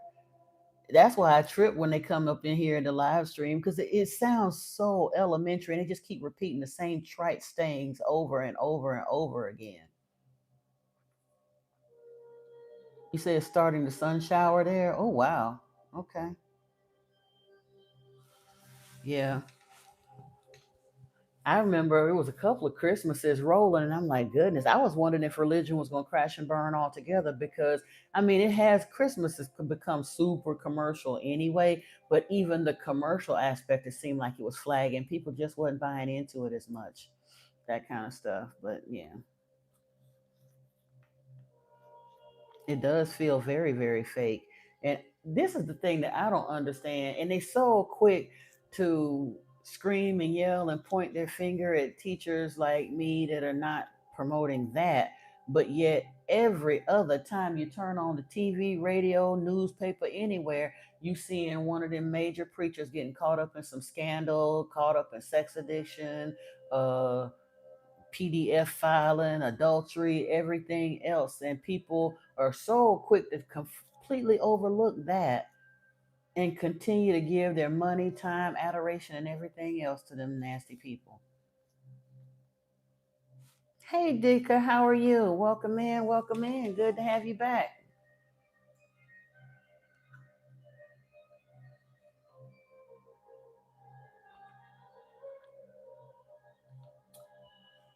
Hey, Miss Valerie, welcome in. Child, Patricia, they ain't got no more morals. Look like, come on, morals are weak. Morals are non-existent. But again, I can't say nothing because the God that they worship don't have no morals. And what that Paul Wallace said, worshiping a monster makes monsters out of us. Go read the Bible and look at all the stuff Yahweh co-signed with no problem. I was talking to a member of the family here. I think it was Miss Cece that I was talking to the other day. And for me as a child, when I read that account, about the men who came into, they wanted to deliver, I guess it was supposed to be angels that were coming to visit the household of whoever it was, and the men of the city wanted those men because they were so attractive, and rather than have them come and tear down this man's house because they were trying to get at these visiting men, he turned around and gave them his concubine or his servant girl or whatever the translation says she was. And they violated her all night long until she died in the morning. That's in the scriptures. When I read that as a kid, they couldn't tell me a whole lot else about Yahweh because he stood by and allowed that. So they're saying it's perfectly okay that they unalive this woman to save these men instead of just stopping these fools in their tracks and sending them on their way. It's extremely traumatizing. But that kind of stuff is all over the Bible. When they was laying down the Mosaic law, they got laws in there about how wrong it is and how evil it is to enslave an Israelite. But on the very same page, they got all of the instructions about how it was perfectly okay for them to enslave neighboring people. And even then, the male slaves were to be treated with dignity, but female slaves could be treated as chattel and done however they want, and they would never get an opportunity to escape that, even up to and including forcibly taking her, violating her, and oh, if you decided to, you could marry her, and she ain't have no say so in it. At least the male slaves from other places, after a while, I think there was limits to how long they could hold them, and they could choose to, if they wanted to stay with their masters after the term of their service, then they could be pierced in the left ear with an awl to denote their willingness to stay in their master's house. Who would want to, I have no idea, but at least that was some provision for a male captive was made so that it would not be a forever proposition, but women treated like animals, no say so. And who gonna force you to turn around and marry your captive? That's some Stockholm syndrome nonsense. But Yahweh was down with that. Exactly. It's extremely sick, Miss Yates. And again, right out the gate with when he first hooked up with Abraham, he turned around and tell him, "I'm gonna make your name a mighty people. I'm gonna give you the name. I'm gonna give you a land, or blah blah blah. I'm gonna give you this land. I'm gonna make you a people. I'm gonna make you. I'm gonna give you a son in your old age." Well, you finally gave him the son, but he didn't make his name a mighty people, and he didn't give him the land. And the reason I know he didn't give him the land because he turned around and said he was gonna give him the Israelites that same land after they done become a mighty people, and they wasn't all that mighty because they spent a whole bunch of years out there as nomads in the desert. Then they got taken into captivity into Egypt. He wasn't watching out for his people so well. Instead of making them a mighty people, he turned them into a nation of slaves. And then turned around and had Moses put his neck on the line to go back in and get them and claim he was going to give them. Oh, I know I said I was going to give it to you back there before in Abraham's day, before y'all actually became a nation. But now that you're a nation over 100,000 strong, now I'm going to make you name great, and I'm gonna give you this land. Come follow me. And then he get out there and threaten to unalive them all, and still didn't give them the promised land. It was full of Nephilim. How you gonna give them the land that's already occupied by somebody else? And then by the time they get over to Amos and Obadiah, he in the end of Amos, he tell after he done said he gonna kill them all, this and that. He done brought all these plagues. He didn't do this because they wasn't serving him the right way, and blah blah blah. In the very last for 9 chapters, he talked mess to the nation of Israel, and in the very last 4 verses, he was like, after he finished doing all of that, the ones that's left over. Oh, if you turn to me, now, okay, I know. I know the first 2 times I promised to give y'all that land, that promised land, I didn't follow through on it. But after all of this, and if you survive all of the stuff, the plagues and all that stuff I said I was gonna do to you because I was pissed off at you, the ragtag group of y'all that's left over, even though I lied before, trust me this time. Now I'm gonna finally give you the promised land. And obviously he didn't give it to them because they still fighting over it to this day.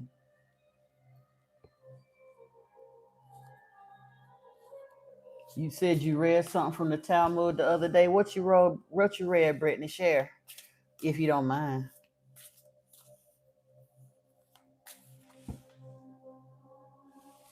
Oh, you said in the Talmud, if a man sleeps with a 3-year-old child, and then the child should be unalive for tempting the man. Are you kidding me? See, and people keep telling me I need to read that filth. No, the hell I don't. That's nasty. Honestly, but that's the reason that they use to justify mutilating women in the way they do among not the Jews, but the Arabs, the Muslims rather, not the Arabs, the Muslim countries. And no, there is no scriptural reference nowhere for women to be um circumcised. None. But they do that because they on some jealous nonsense. Cause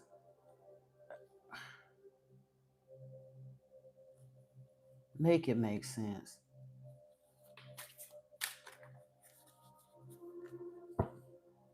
Wow.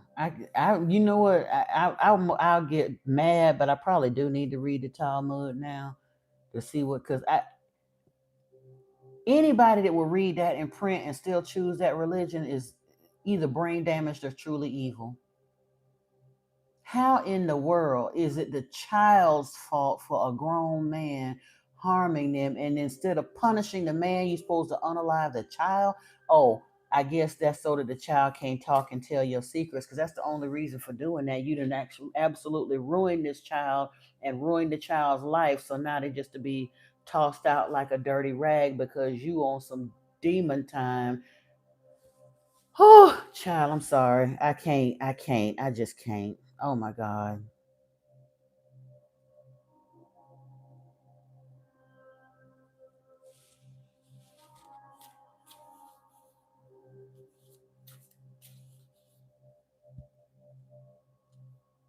Uh, wait a minute.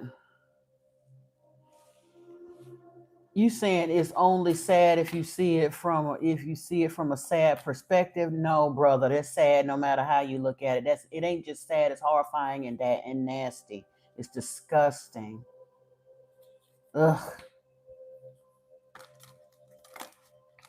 Because basically that's saying that men are basically above all decency and all law. Anything a man chooses to do, he can do, and it's the victim's fault for tempting him. Are you kidding me? There ain't no way you gonna put that on a it's only sad if you see it from a sad perspective. No, it's truly sad that men could be so damaged in their thinking that they would ever wrote that on a piece of paper and looked at it and still not been ashamed or too ashamed to leave it there, that they actually left that in print. That's what's sad. And then had the nerve to call that inspired scripture. But again, it is inspired by their demonic ass God.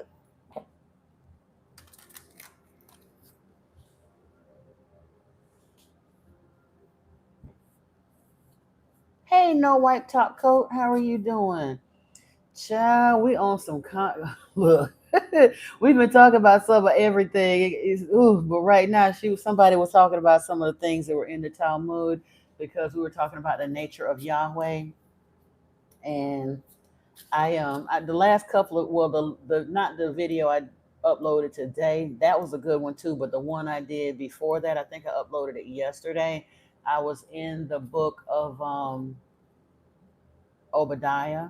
I mean Amos, excuse me. I was somebody had asked me a question in the chat group about a scripture in Amos, and instead of just looking at that one verse, I was kind of inspired to go back and read the whole book of Amos. It's only 9 chapters, so I read it, but it was like, whoa.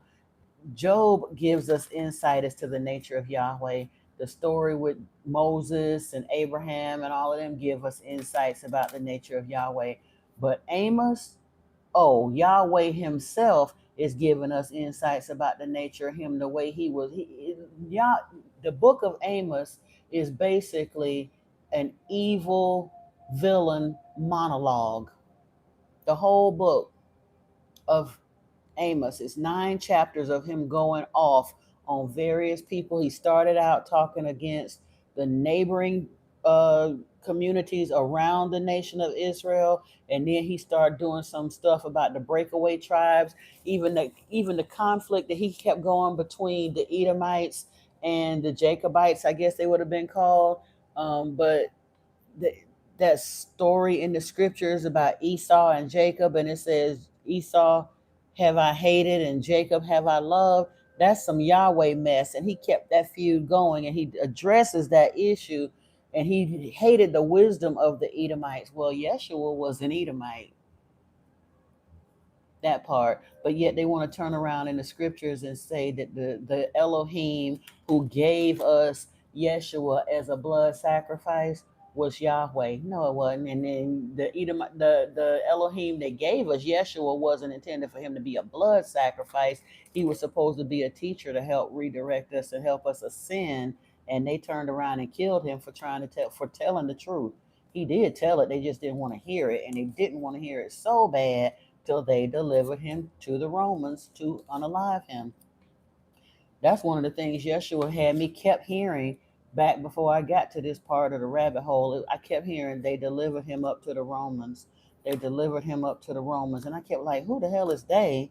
And why they delivered? Yeah, the Jews were so mad. They wanted Yeshua gone. So, and they didn't want to bloody their own hands by doing it. So they delivered him up to the Romans to do it for them. And then after the Romans did that, 300 years later, while they was busy creating a new religion to unify their kingdom, they turned around and laced the Yeshua story in the middle of it to get more people to put more butts in the seat by giving us that beautiful story, but it's a sick story. You said you'll send the link in the okay, yeah. Oh, I appreciate that, Brittany. Yeah, yeah, yeah. They still printing it because these sick behind men still believe it. Again, the stuff that's in these scriptures, if you read them at face value with people that are awakening in the matrix, we see how disgusting they are and how horrifying they are. But for people that are still asleep in the matrix that believed all that stuff, the priests, pastors, imams, and rabbis and put such a spin on it for so long till those people have been lulled to sleep and believe in, like you say, you got to cross your eyes real hard to not see that truth once you done woke up to see it. But if you was indoctrinated in it your whole life, you won't see it. Like I said, look how many years it took me to get back around to reading this stuff and actually being able to understand what I was reading. So, and if you a faithful parishioner or what have you, you could attend church for years and never get to some of the juicy parts that really tell you that, because they're going to gloss over all of that. And most people don't do a whole lot of unassigned reading. They read enough to get through the Sunday school lessons or the Saturday lesson or whenever you have your spiritual services. And whoever's creating those sermons usually are not going to really talk about the real uncomfortable stuff in the scriptures, or they'll gloss over it and get to something else or extract a certain lesson out of it, like the book of Job. They spin that story by hollering about how good it was that Job survived the test faithfully. It was a test of his faith. And they never stopped to look at all the stuff that involved in that test of the faith, how evil and hateful that was for Yahweh to do that just to prove a point. They harp on the fact that Job endured it. Surely if Job endured that, we can endure whatever we're thrown at. Well, you done missed the entire point. This raggedy behind being declared himself a god, literally killed 10 of that man's children just to prove a point. He was the richest man in the kingdom, and he stripped him down to the socks and gave him a physical plague. Yahweh was known all through the book. He throwing plagues on everybody. But this man was a faithful servant of his. And he gave him plagues too, just for shits and giggles. And the pastor spins that story to make it be a good thing. That story about when Abraham told when Yahweh told Abraham to take Isaac up on the mountain and cut his throat. They spin that to make it be a good thing. But when you worship a monster, you can justify just about anything.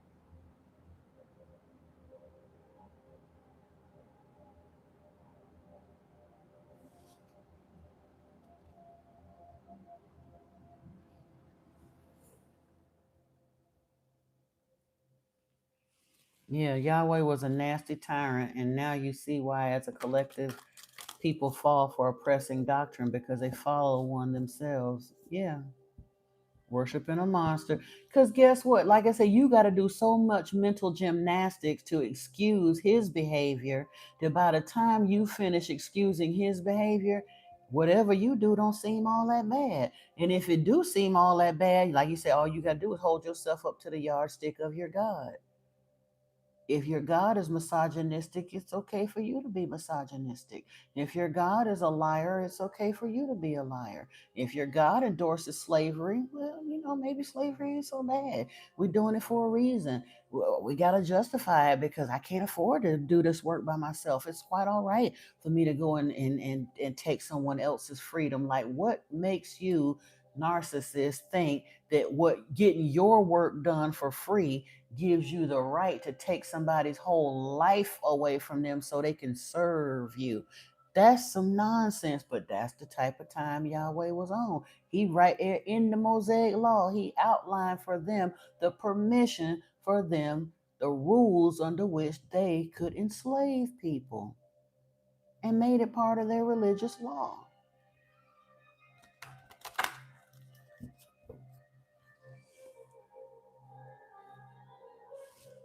You said you caught yourself getting negative energy from focusing on negative things in this world. Of course, it's sad, but seeing the human being as it is helps you cope in these negative things. That's what you meant. Okay, no problem. Yeah. And truthfully, and this is the part that gets me, Brittany, with circumcision, Yahweh, I again, humanity has tried to justify circumcision from a medical standpoint by claiming that the immune system is strongest at 8 days and all that, and that's true. So if a baby boy is going to be circumcised, it's better to do it on day 8 than any other time because his mother's milk has started to lay down his immune system. He's got antibodies and blah, all of that. However, what they don't tell you is the real reason Yahweh wanted male children circumcised is because Anunnaki males do not have a foreskin, and Yahweh hated humans so much that he didn't even want a visible reminder of what they truly were. Since he did have to go ahead and go along to get along, he had to go ahead on and get him a people so that they could serve him and wait on him hand and foot, and by all means provide his precious barbecue and his vegetables and stuff. So if he got to deal with them anyway, then he wanted them to appear less disgusting to him, so they could at least look like them. That's the reason that males are circumcised. But again, there was no justification whatsoever for circumcising females.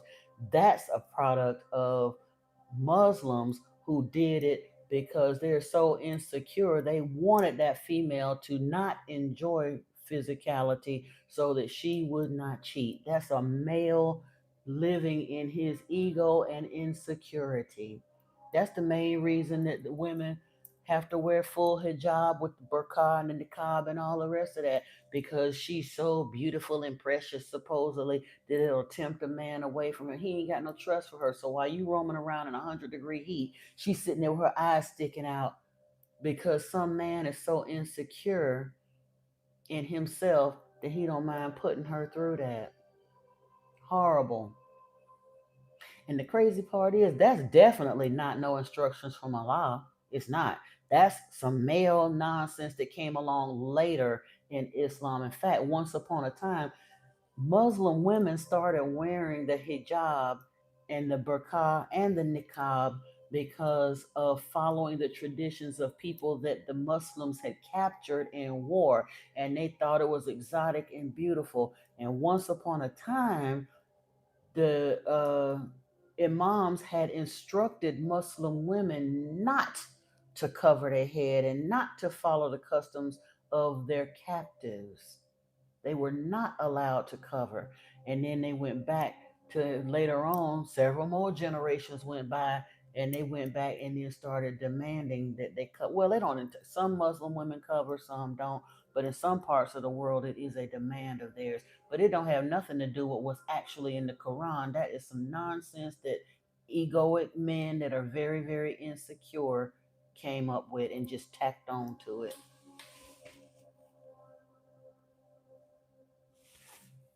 Do I recommend Patricia, you can it depends on where you're at. Honestly, if you don't have a very, very solid background with the Bible, I would just recommend you hang out here. You're coming out of Catholicism, yeah, hang out here. Uh like I said, I'm gonna be going into the 12th planet. I would encourage you to look at the Lost Book of Enki, but again, and I'm not trying to be disrespectful, honey, and bless your heart and welcome, welcome. But coming out of Catholicism is tough because in Catholicism, you will not have a deep knowledge of the scriptures. And I know that you only got what you get at Mass, and it's not going to be a whole lot because of all the so called Christian religions, Catholicism is the root of the poisonous vine, so to speak, but it's so Luciferian and satanic in origin, you're not gonna get the truth. So um once your mind opens though, don't see it as being behind in a way. It's kind of, I don't want to say it's a good thing because if your mind is open and ready to open anyway, you're just a blank slate. So that's why I say you can just hang out on this channel and get information. I would encourage you though, Patricia, to email me at modernmysticmessages@gmail.com. I'm going to send you a link to our WhatsApp group because what happens there is we also have discussions. We'll put in like articles. Like today, I made that video and I tagged, I linked another video to it, but as I study and read and I'm in meditation and other people in the group get interesting articles and things from time to time, we'll drop them in that link and sometimes people will have a conversation about them and things like that. So that might be an avenue for you to pick up some additional information and support. Or if you have questions about something that you're reading or want to know like that, you can pose the question in the chat group and we might not be able to answer you in real time, but typically within a few hours somebody will read the messages and come back into the group with a response for you. So you're certainly welcome to join us there if you wish. And like I said, my email address is modernmysticmessages@gmail.com. The If you go to the about page on this channel and you can see the email there as well. Oh, you ain't Brittany, you ain't never gonna see a Sunday school lesson that tells the bad that he did either, because that's what I'm saying. All of the stuff that you and I can objectively look at and see how horrible it is, they'll tell you that these are the mysteries of God. He don't do no bad, let them tell him none whatsoever, no matter how bad it sounds on paper or looks on paper. Our ways, his ways are not our ways. We just don't understand. But it is good because he said it's good and he's infallible. So whatever is in that book, Excuse me. We just don't understand the wisdom in it, but there's wisdom in it. That's the lie they tell us in church. Yeah, circumcision, there ain't no real reason for it. In fact, they sat there and tried to tell us years ago that that it was to prevent penile cancer in men and all that other kind of mess. Again, that was medicine making up some stuff to try to justify what the church done did. What is this Yahweh I'm talking about? What religion is that? Dika. The Jews refer to the God of the Bible. His name in that book is Yahweh. That is what the nation of Israel calls him. Later on in the Bible, the back half of the Bible, the New Testament, they morph Yahweh into Jehovah. They call him Yahweh because his symbol for the name, when he finally chose to give them a name, was YHWH. Or in some translations, it looks like YHVH. But it means basically, I am who I am. That's what he told them. And that's what they put his name down in the scriptures is Yahweh. And again, like I said, the modern version in the New Testament, he became Jehovah.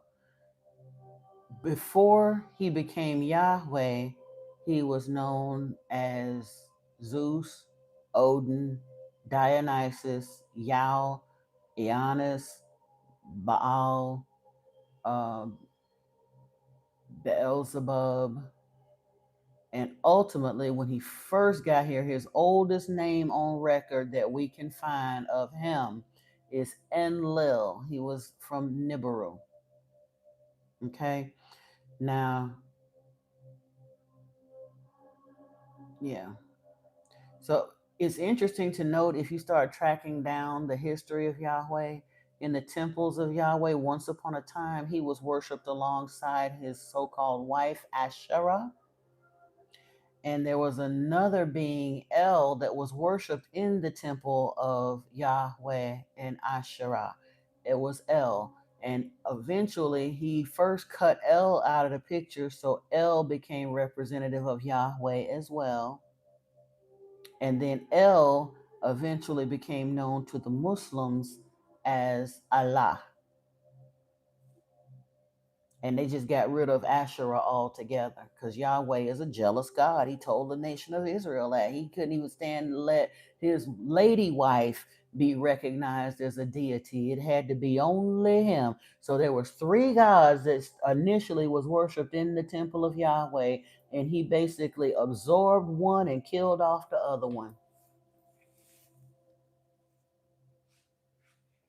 Yeah, we've been lied to in religion, governments, politics, banking, all of that. And because science is often bound by the dictates of government and religion, we've been lied to by science too. Now they're coming out with a lot of stuff, but even then, they're very limited as to what they can say. Remember, I was so excited when Ancient Aliens first came out. I thought, oh, they gonna tell it now. And they would always pose a question, take you all the way around, all the plausible answers, and end the show right back at the question. So it's like the cow that give a good bucket of milk and kick it over, but their hands were tied. They couldn't come right out and tell the truth.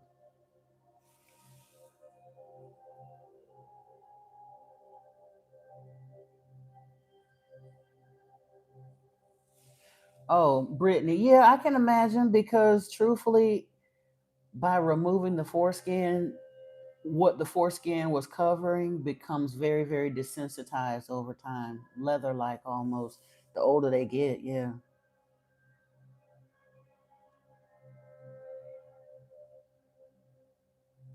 I don't doubt it at all. You say you've been fed wrong. Yeah, we all were though, honey. That's why I say when the trolls come in here and start doing their thing, I try to be compassionate and redirect and give them a little bit of information, even if they don't agree with me, even if they get mad and wind up cussing me out and leaving. I try to give them a little bit of a drip of information and encourage them to go do their homework because we've all been fed the wrong information. We've been hoodwinked, flim flammed, and bamboozled on this planet for 2,500 years. All of us. All of us. The only reason we're beginning to awaken now is because Yeshua is coming to people through the Holy Spirit. Some of us will star seeds, us weirdos, us freakazoids, and the nerdy folk, and all the rest of us are starting to awaken a little bit, and we were willing to buck the status quo and not be afraid to go look at some of those new books that are coming out. And truthfully, it occurred to me because years ago I was afraid to read the apocryphal texts as well. And then when I started meditating and started talking to Yeshua in meditation, the thoughts started coming in real strong. If you really want to know the truth, go back and read the stuff they took out the Bible. Read the books they don't want you to read. They took them out because they tell too much truth. Some of them may be a little bit questionable, but they ain't no more questionable than the mess they left in there. Especially when I came to understand some of the deliberate omissions and mistranslations that they've allowed to remain in the scriptures to create a certain narrative. The fact that they make us believe that the scriptures are given to us as one contiguous book, and that it, excuse me, is basically in chronological order, and nothing could be further from the truth.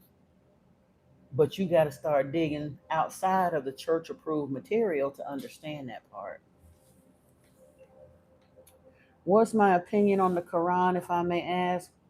You know, there are many different interpretation styles in all books and undergroups like Sufis, etc. etc. Yeah, my opinion on the Quran is no better or worse than my opinion of the script of the Talmud, the Torah, or the Christian scriptures. They are all guidebooks leading back to a misogynistic, murderous, hateful God. Muslims have been misled, flim-flammed, and bamboozled exactly the same way that Jews and Christians have been flim-flammed, hoodwinked, and bamboozled. They don't have peace. They don't have love. They're not worshiping the quote unquote true God, because the true God on this planet ain't never told none of us to worship him. The creator of all, the one who put this whole ball, this third rock into motion, the one who, it says in Genesis 1 1, created the heavens and the earth, he's never demanded worship from us. All of the worship that we've done on this planet, we've been worshiping Anunnaki beings that came here and lied and told us they were God after they literally inserted a worship gene in us to make us want to worship something, and then presented themselves to us as gods. They are not gods, and they are not to be worshiped as such. Respected, yes. Cooperated with, yes, if you know who you're respecting and cooperating with. But that Yahweh cat, he gets no respect. He didn't even have no respect amongst his own people. They exiled him. That's why he had to go get the nation of Israel, because he didn't have a land or a people no more. The Anunnaki wars have been going on for plenty of time on this planet. If you don't believe me, go read the Vedic texts and stuff. The Hindus know about Shiva. Shiva is Enki. Vishnu is Yeshua in the Hindu pantheon, and that's been around for thousands and thousands and thousands and thousands of years before Christianity got here. Look at China and all that. Like I said, those civilizations go way back. That's the thing I could never understand. Islam, Judaism, and Christianity are the very newest kids on the block. None of them go further back than 2,500 years. But this planet been rocking and rolling with human life on it for over 100,000 years. So how is it that they could be the be all end all of all spirituality, and they literally just got here? That don't even sound right for a thinking person. But we accepted that because that's what our grandparents told us, and that's what the preacher down the block told us, and we never bothered to question that. In school, I remember they made us learn Egyptian mythology and Greek mythology and Roman mythology. But my question was, why is it that the Bible is newer than all of that, but you're telling me that's the only truth? but all the rest of this is fiction, it's mythology, this is a fable. Nah, they changed mythology to mean what they wanted it to mean so we wouldn't believe that any of it was true. And I get some of those older texts have had some creative license taken with them to a degree, but the overlying theme, when you look at all, like say, they only taught us in school Greek, Roman, and Egyptian mythology. But if you look at the story of the gods between all of them, there is a very concurrent theme that they don't behave in very godlike ways. They behave just like raggedy behind humans. It's like watching a nighttime soap opera, real Love and Hip Hop or Dallas or something, you know. But that was how they behaved. Though they didn't behave like gods. They just lied and told us they was gods, and then continued to do the same raggedy mess that they was doing on Nibiru. They brought their foolishness with them right here, sleeping with each other and with other humans and somebody else's wife and somebody else, all of that. Now I love me some Inky, but in the morals department, his morals is just as raggedy too. They came from Nibiru, and it was cool with that. Enki and Ninmah are brother and sister. Enlil, the one that became Yahweh and Jehovah, is their brother also. Different, they all had different mothers, but they are all siblings from the same father. And Ninmah had babies for Enki and Enlil. That lets you know how their morals are. And they didn't have no problem with that.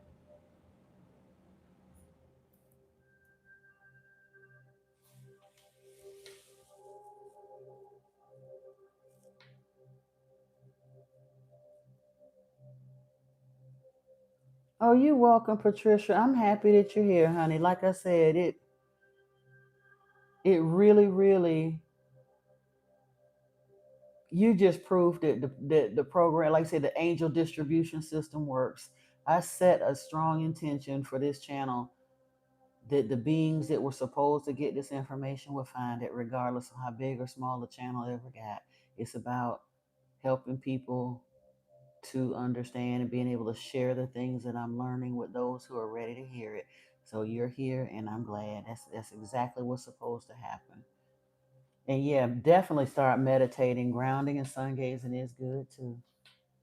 Absolutely. We are very, very happy that you're here.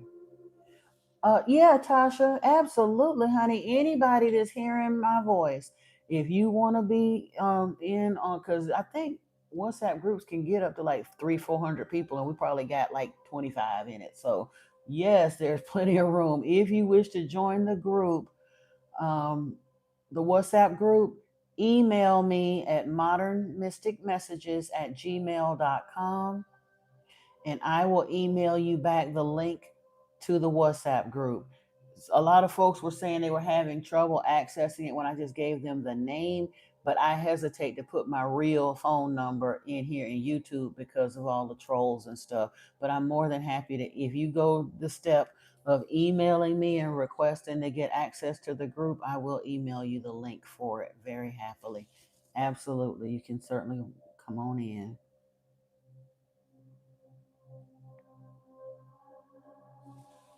No, Dika, yeah, I'm glad. Yeah, Yahweh is not just an energy, thought, or an idea. He was actually a flesh and blood being that sat down and ate. He loved barbecue.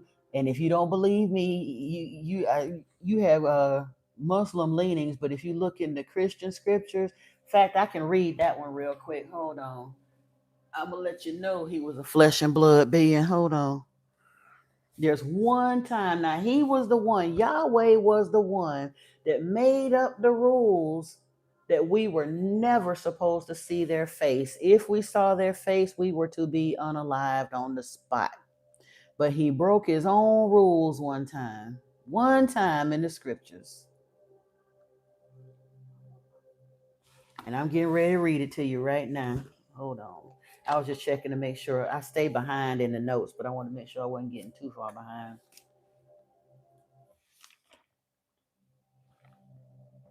Oh, goodness. Genesis 18, I believe it is.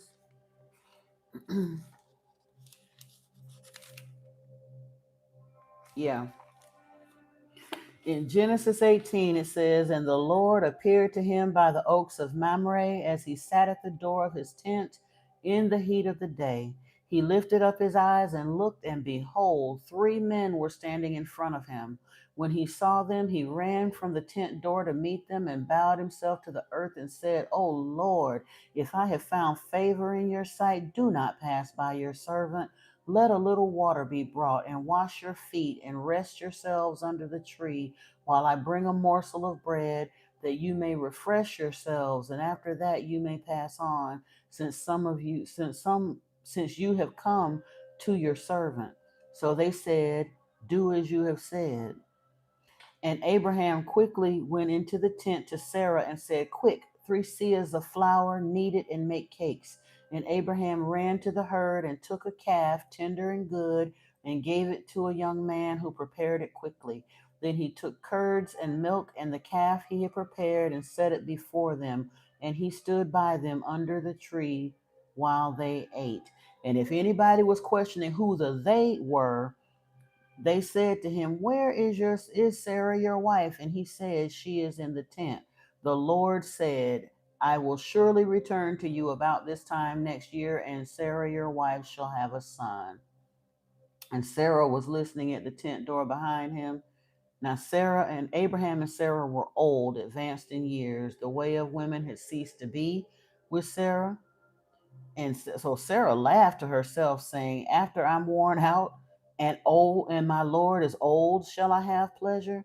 The Lord said to Abraham, Why did Sarah laugh and say, Shall I indeed bear a child now that I'm old? Is anything too hard for the Lord? At the appointed time, I will return to you about this time next year, and Sarah shall have a son. But Sarah denied it, saying, I did not laugh, for she was afraid. He said, No, but you did laugh.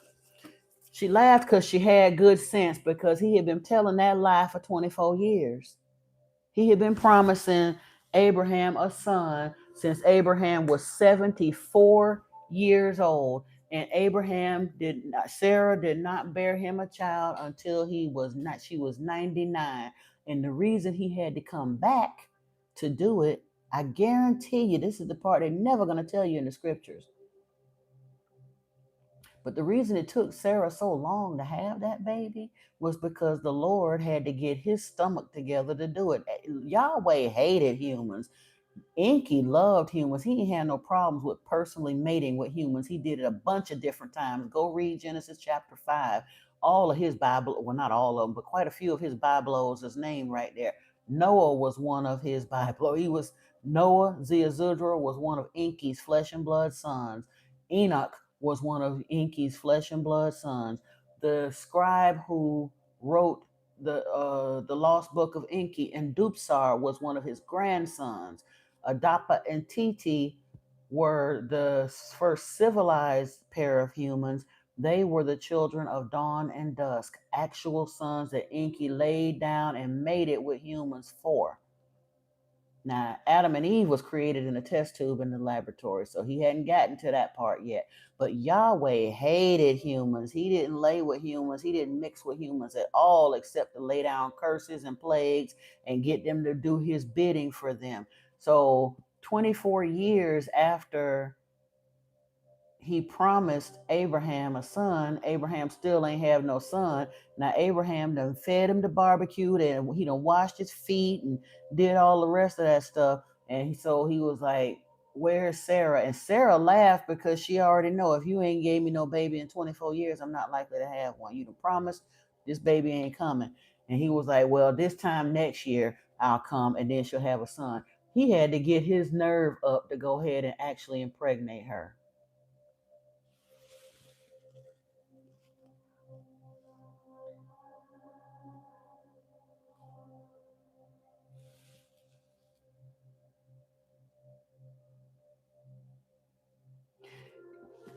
Tasha, don't feel bad. And again, RIP to your father as well. But yeah, they genuinely don't know. Because some of the stuff, and I honestly think, hold on a second. Sorry. I honestly am thankful for Sitchin's work. he was working on a lot of that stuff for years, but it wasn't until 2001, or I think it might have been 1996 or 7, that his translation of the Lost Book was finally authenticated, because he was uniquely suited to translate that work, and they wanted to say it wasn't real and it wasn't authentic and this and that. It was found in one of the dig sites along with a lot of these other ancient texts and stuff, but he was uniquely suited to translate it because he grew up in either Israel or Palestine. I can't remember which one he was born in, but he was able to read ancient Hebrew and Aramaic, and he could read Sumerian cuneiform. So obviously, the Lost Book was written in cuneiform, and it wasn't that many people that could translate it. So he got the honor of translating that work. But it was several years later before it was authenticated as a valid translation and then published. So as old as I am and as long as I've been looking at this stuff, it wasn't until I was led back to the Lost Book of Enki and back for another round of the Emerald Tablets and all that it's the that it really started. Well, like I said, first I heard Yeshua saying they delivered him up to the Jews. They delivered him to the Jews. So I went into the scriptures and I'm looking at the Gospel of John, so I could see that part. But it really wasn't until I was able to go into the Lost Book of Enki that everything came full circle to me in a way that I could begin to explain it to other people. So yeah, don't feel bad, honey. But that's why we're getting the information now. That's why, regardless of whether the trolls like it or not, I have to speak on it, because it took me this long. And again, I'm not saying it took me like I'm somebody special, but I'm just saying I get it as intensely. I was in a super religious household where they, like I said, Bible reading was a thing every day, whether you wanted to or not. So I read and read and read all of that, but it wasn't setting right with me either.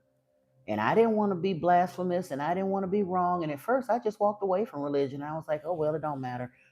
But then as I got older and I started this whole meditation thing and I started undergoing some transformation, and then eventually realized I was being invited on the path of the initiate and started getting into more spiritual, deeper things, that Yeshua brought me right back around to this in a way that I could go ahead and do that.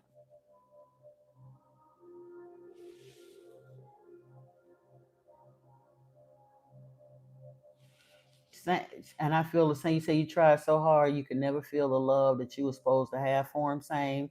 My thought was, I believed Yeshua when he said God is love, but nothing that I was learning about Yahweh, it didn't sound or feel loving.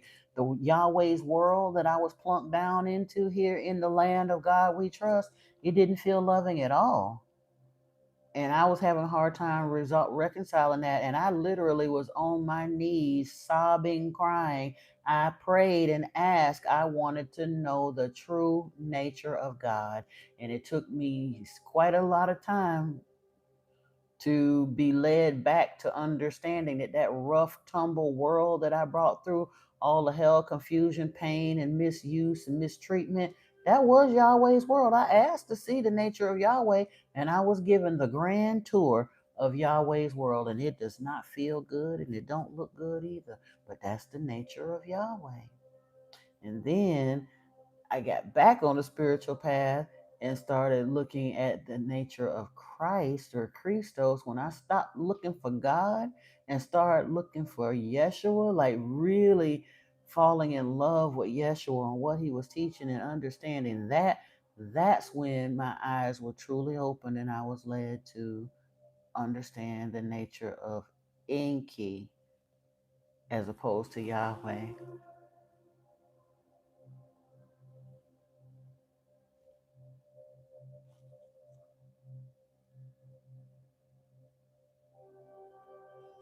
You said you believe you a star seed. Oh yes, you're a star seed, darling. You surely are.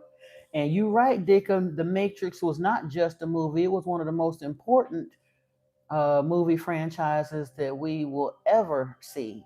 I'm not saying there aren't other important ones, but it was one of the most important ones of our time, of all time. Hey, Norma McCrae, welcome in, welcome in.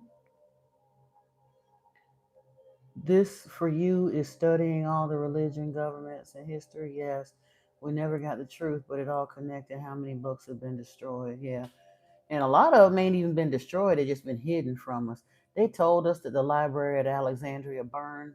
If you really believe that, I got some ice cubes to sell to an Eskimo. You know? Oh, I'm sorry, an Inuit.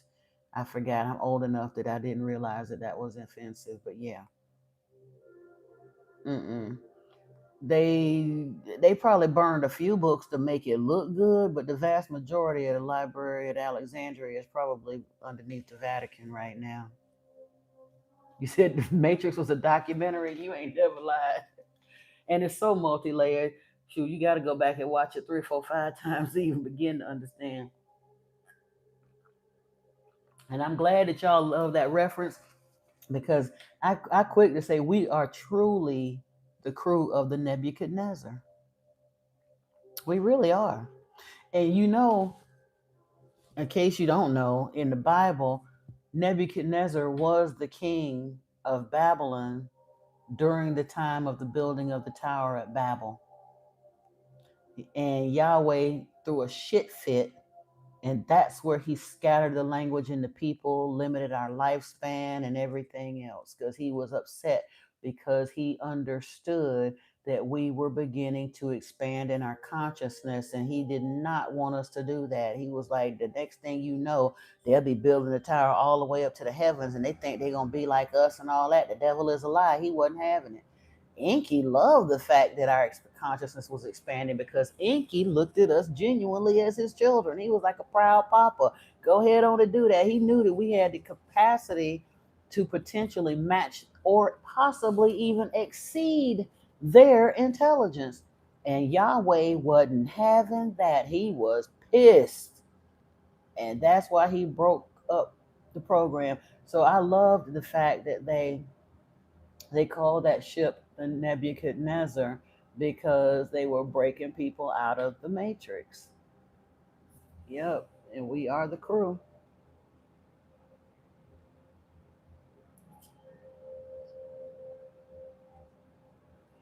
Dika, you are so very welcome, honey. I was talking to somebody earlier. I think it was CC again. We had a long chat, but I used to I used to feel so awkward and backward and felt like I had nothing to offer anybody because the people around me wasn't interested in nothing I had to say. So I just kind of laughed at myself in a self-deprecating way and thought that I was a veritable font of useless bits of random trivia. That's the way I used to describe myself because that was the way people treated me.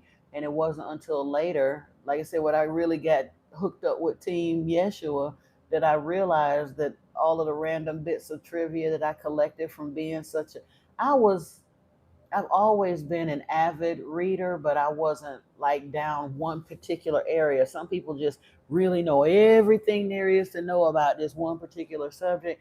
But the way my ADD is set up, I know a little bit about a whole bunch of subjects. I look at something until I done chewed the flavor out of that gum, and then I go on to move on to something else. And I'll get down that rabbit hole for a while, and then I'll go on to something else. And I'm grateful now that I did that because a lot of folks get down a particular, especially when you get to the point of the awakening that you start tapping into conspiracy, or well, it used to call conspiracy theory. I think it's conspiracy fact now at this point. But when I was coming along, it was we were considered conspiracy theorists. You can get stuck on that and get spiritually stuck because you're not looking at it from a spiritual standpoint. They're just looking at what the government have done to us, what they are hiding from us. I was familiar with a lot of that stuff, but I couldn't get caught up in the angst and the anger over that. So I turned away from it after a while. My other next favorite stuck point was especially amongst melanated people when they get on all the whole black spirituality, the Pan African movement and all of that. There's a sticking point in that. Nothing that's promoting racism is truly spiritual. It'll keep you stuck in the matrix because racism is a construct of the matrix designed to detract and distract us. And most of those people, they get pseudo woke They get just spiritual enough to be dangerous, and they wind up stuck there for 20, 30 years, still spewing nonsense. If you don't believe me, go look at Dr. Umar Johnson, that kind of stuff. So yeah, I just had to, I just kind of moved in and around, and it left me with a whole lot of bits of knowledge. But again, like I say, I realize now they're neither random nor trivial. They were just waiting on the right folks to come along that needed to hear them.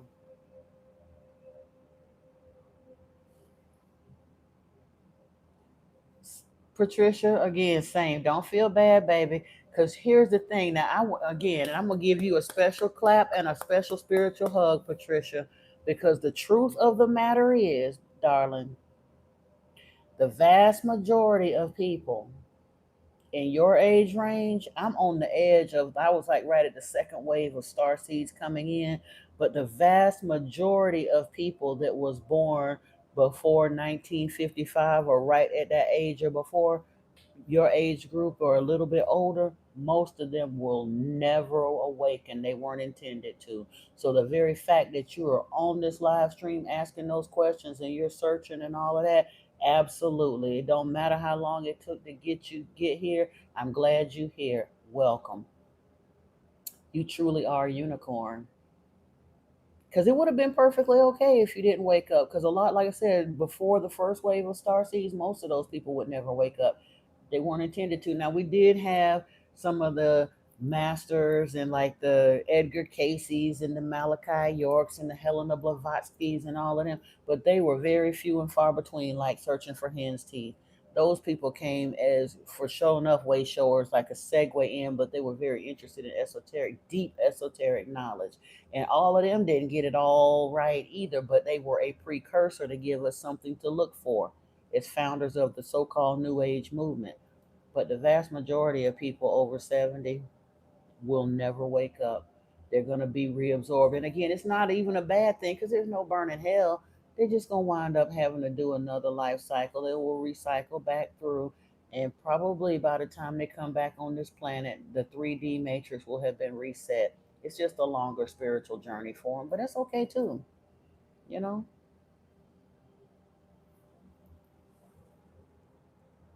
I did see, unless you sent me one today, the other one you had sent, I did see, Paul, and you sent me a video. Yeah. And I was going to reach out to you and got caught up in a conversation with somebody else. But yeah, I will reach out. But yeah, anybody that it wants more of this information, definitely email me. I'll send you a link to the WhatsApp group, and it get a little lit over there. But yeah, you say you'll go to the bio and get it. Yeah, email me. Okay, yeah, go to bed, honey. I appreciate you. Thank you for joining us this evening, and we'll catch up later. Have a wonderful rest of your evening, and welcome again. Take care. Time is a man-made construct, and it's not fluid. I mean, yeah, or it is fluid rather. Sorry, it's not linear. Can we talk about birthday traditions or rituals where we blow candles and make a wish? Honestly, I don't know who came up with all those traditions, Dika. I really don't. I grew up in a tradition. I mean, I grew up as a Jehovah's Witness. We couldn't celebrate birthdays, and the reason we couldn't is because the only birthday party that's mentioned in the Bible was where John the Baptist was beheaded.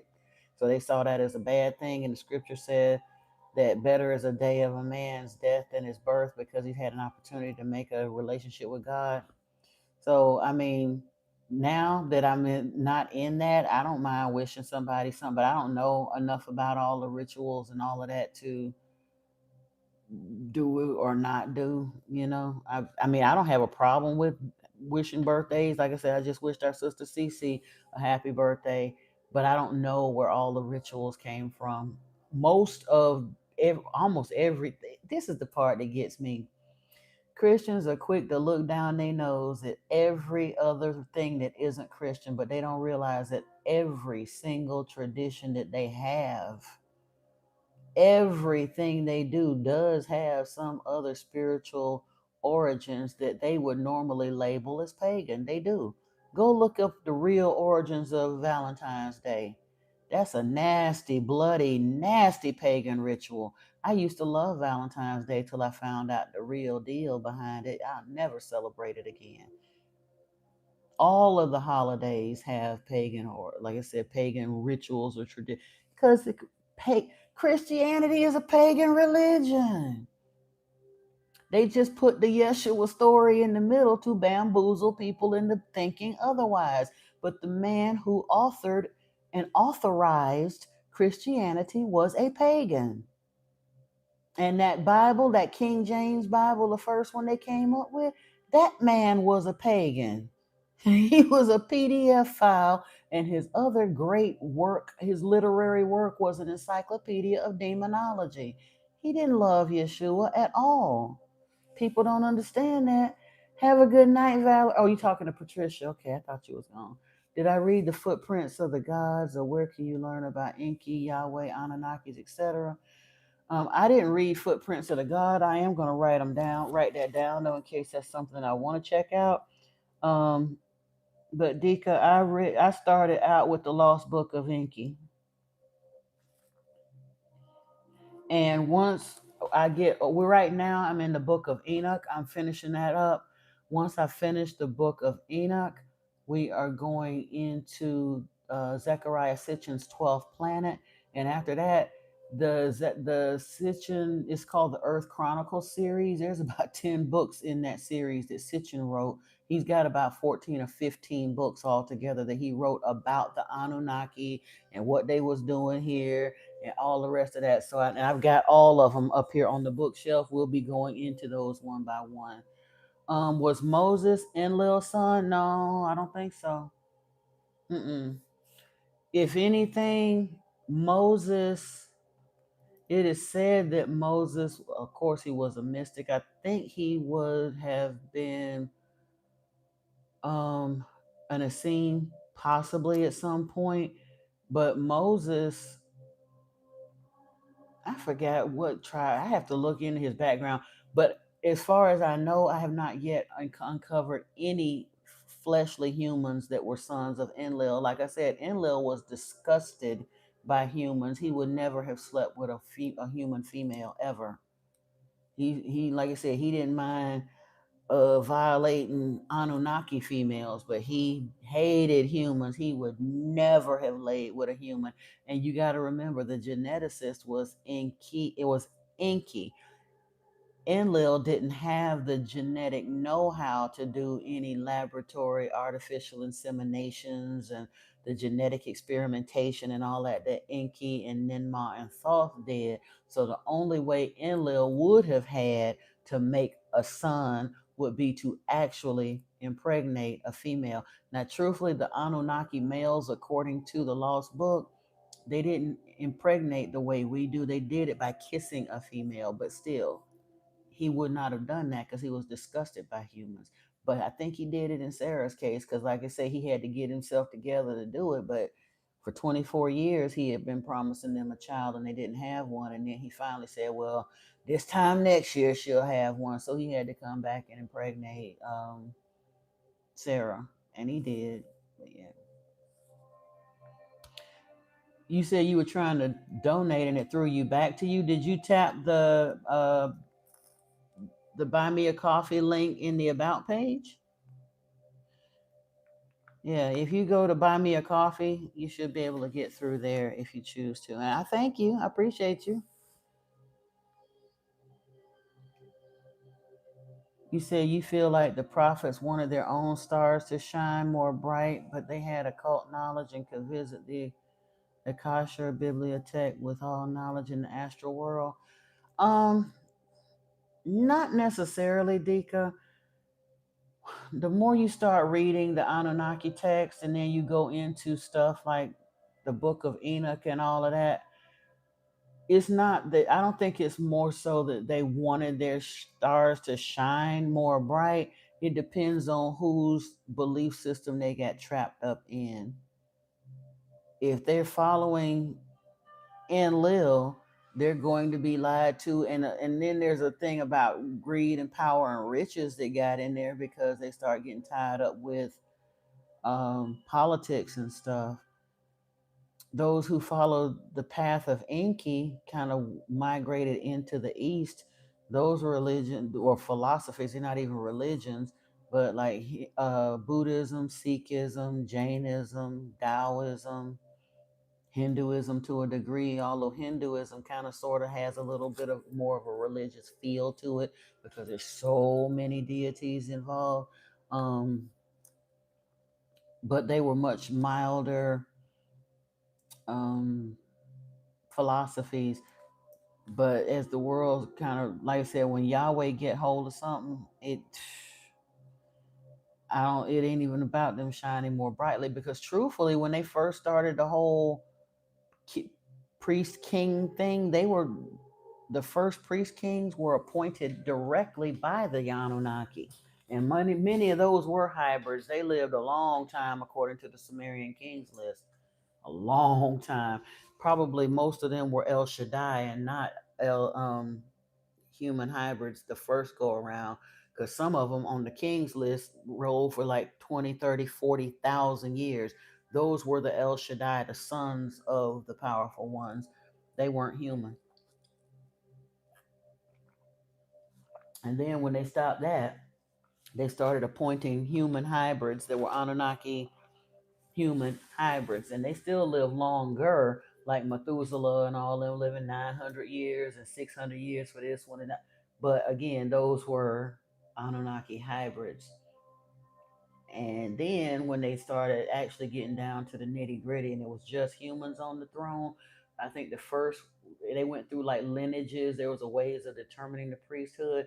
So um, a lot of that knowledge was kept from humans at Enlil's insistence. It was because the more knowledge we had, that was the whole thing in the Garden of Eden.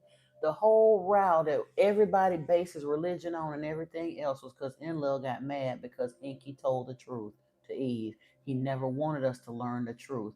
We were supposed to be kept mentally and physically enslaved our entire lives, and we were supposed to believe that they were gods and continue to bow and serve and worship and be enslaved to them for our entire lives. Enki never, I mean, Enlil, excuse me, Yahweh, Enlil never, ever, ever wanted us to learn the truth. That's the reason why the people that follow him guarded their secrets so closely. They were given just enough to be dangerous and to learn how to keep the parishioners under control, but they wasn't even given the full story at first. The ones that kept the real knowledge were the Gnostics.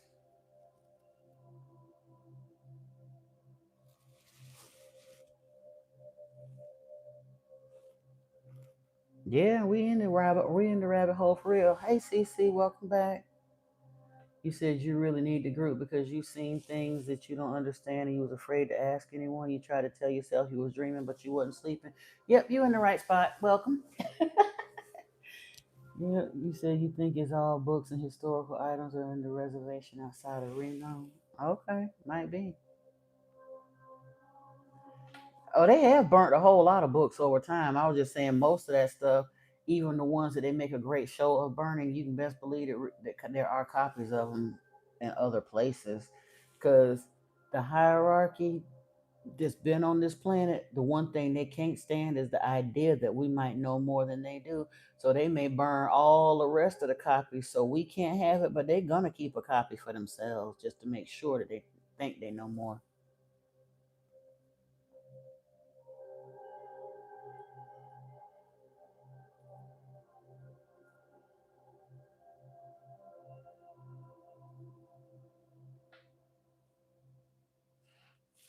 Yeah, Antoine, I think we all right. What's up?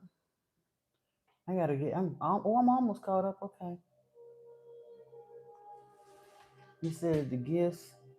You have one of them not mature yet for it. Not mature yet for it, and you know that's why you're healing and changing your thinking. Yeah, I honestly feel like a lot of us are being called to kind of do things differently. I've talked to so many people over the past couple of years that have just naturally found themselves kind of sort of being led to eat a little differently, kind of sort of being led to let go of some things they may have. Maybe they were smoking and they kind of sort of just weaned themselves off of it, or kind of sort of maybe they was drinking and just naturally sort of put it down, or their sleep habits are changing, or the type they sort of kind of being led to pull away from certain forms of entertainment, maybe television. Those changes are kind of happening naturally. The mental and emotional changes, and I really believe, and especially with the way fasting has really popped off 10 years ago, if you talked about fasting, some people with the really, really health nuts were into it, but it wasn't blown up like it is now. It's really become a commonplace thing, and people are understanding how powerful of a tool it is. But people are being led down those ways for the purpose of their purification and leading them on an ascension path. And as we continue to do those things, I think we're going to see more and more of our gifts opening up, and especially those who are on a spiritual path and actively ask for their spiritual gifts to be open to them, they will be. We're going to be getting so many downloads and upgrades. And it's not, I mean, we've been doing that, but it ain't going to stop no time soon. They said that 2025, or basically 2026 to 2032, are going to be a very powerful time for us. And yeah, we're going to continue to see a lot. And I noticed the way I've been feeling the energy shift and the this and the that. I really expect that next year is going to be, as far as the upgrades and stuff and the gifts coming online, I really think we're going to see a lot of that happening next year, because we're being outfitted to serve the collective that is coming online. This is a rough ride. This is that part of the matrix where we're hitting a little turbulence here in the shift. And those of us who did wake up a little before some of our brothers and sisters, we're being asked to make some changes so that we can receive the upgrades and the downloads, and excuse me, that will activate our light bodies enough that we can be of assistance to the ones who are coming on along behind us. That's why I think the star seeds came in waves, so they would start coming on board, coming online in waves, and start evolving and ascending in waves, because there are other people coming along behind us in waves that we're gonna have to be able to reach back and help a little bit. Like literally, we are walking each other home. We was just we woke up a few minutes, like I said, we when the alarm clock hit, we're the ones that, well, we feel like we hit the snooze button, but in the shift of time or the stream of things, we might have hit the snooze button once, but for the most part, we didn't hit the snooze button. We're waking up and coming online so that those who are waking up behind us, we can help them. Hey, no white top coat, glad to have you in. Welcome. Oh yeah, Brittany, everything about Easter is so jacked up. I used to ask them questions. I was like, wait a minute now, what in the world do a rabbit laying chicken eggs have to do with the resurrection of the Christ? That's a fertility ritual all day, and it goes to a star. It ain't got jack diddly to do with Yeshua. Like I never could understand that at all, at all. And then they got the maypole celebration. That's some old fertility stuff, and yeah, yeah. Mm-mm. But then again, the Easter tradition period is pagan stuff. We've talked about that here on the channel. That is witchcraft. That idea of the Last Supper, drink my blood and eat my flesh, keep doing this in remembrance of me. Keep in remembrance of what? Of them cursing him by hanging him on a tree, according to Deuteronomy. Yeshua ain't say that, and the reason I stand 10 toes down on the fact that Yeshua never told nobody to do that is because the one gospel that was written by the one who actually knew him, his cousin John, that's the one gospel that don't say keep doing this in remembrance of me. It does not. The gospel of John does not give an account of the Last Supper like that. Whereas Matthew, Mark, and Luke, the account they give of the Last Supper is too perfect. It's literally a word for word plagiarized copy of the events that led up to that in the account of the Last Supper, verbatim. And I just find that too hard to believe. 100 years after the fact, how all three men supposedly waited almost 100 years to write the account of what happened when they was walking with Yeshua. All three of them waited almost 100 years, and then when they're telling their versions of what happened, there's all other kinds of different things that happened throughout each of the accounts. But when it came down to the Last Supper, it's word for word perfect. Almost 100 years after the fact, I'm calling bullshit. That was a vehicle of the church that was put in there. But I ain't mad because, like I said, Luciferians have to hide the truth in plain sight to you. And what I get out of the story of the Last Supper that they repeated 3 times in there was, go to the gate and the man with the water jug will show you the way. That was they alluded to the age of Aquarius. The man with the water jug is Aquarius.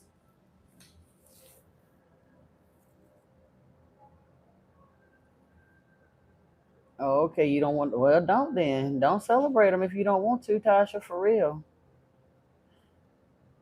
Holla, no, there's no such thing as a burning hell. And the fact that you come in here with that nonsense lets me know if anybody is in danger of that, it would be you, not Charlie.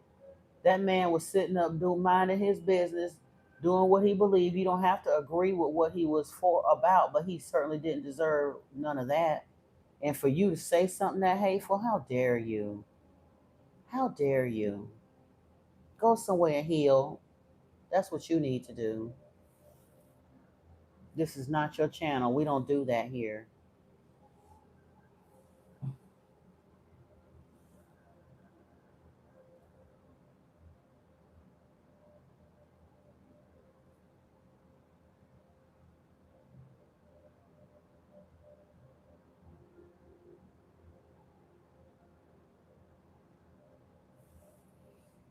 You said just be aware time is man made. You light a candle, blow it, make a wish, sing etymology songs, and clap. Could it be you trade something with the wish? In German, they say all good for your birthday.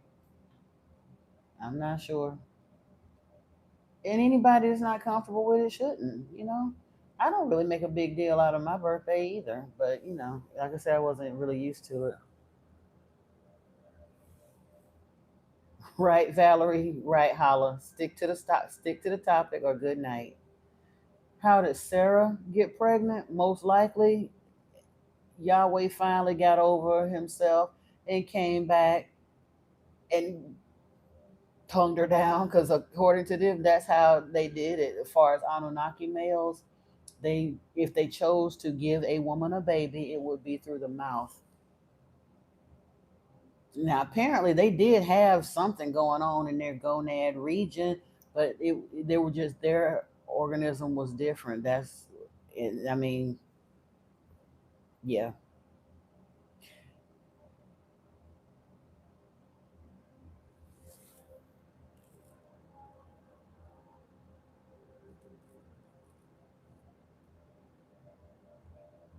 rabbit laying chicken eggs. Yep.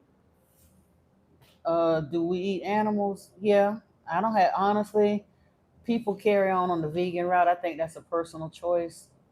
As humans, we are have the capacity to be omnivores, and I don't have a real big moral issue with that. Again, that's vegans can get real pushy and in your face about that. However, if you do read the Anunnaki text, sheep were literally brought from Nibiru to be domesticated as a food crop for the Anunnaki and for humans. So there is no moral judgment on us eating meat if we choose to.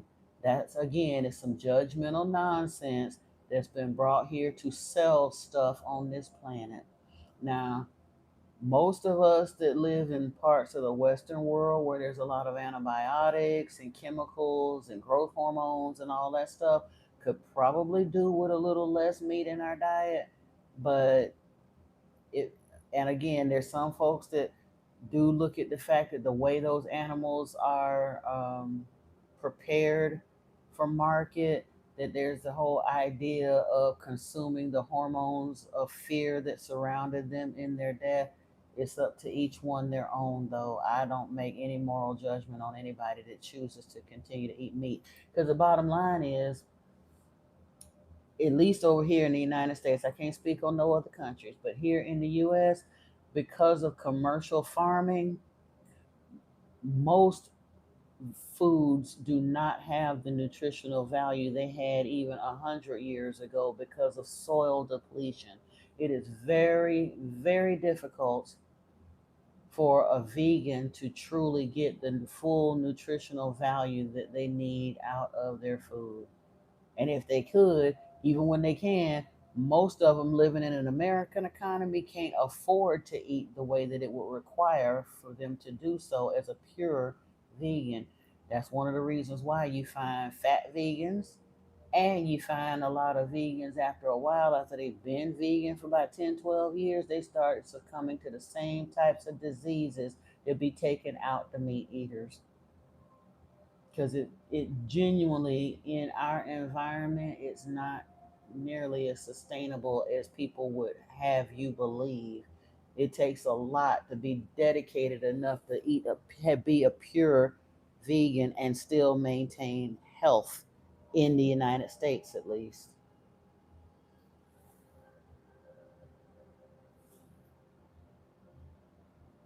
Yeah.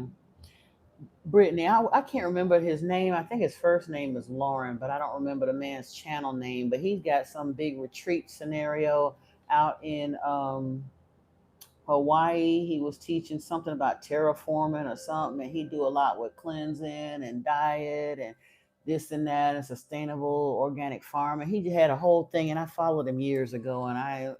But anyway, he had been vegan for, I think it was 12, 13, 14 years or something.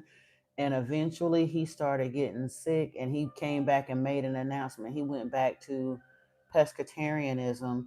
I think he started eating a little bit of fish and eggs at his doctor's insistence, because he had been, even though he was strict, I mean, he did all kinds of supplementation and all kinds of this, that, and the third, but he was getting ill because he was no longer able to maintain his health off of just vegetables. He had to add some meat back in.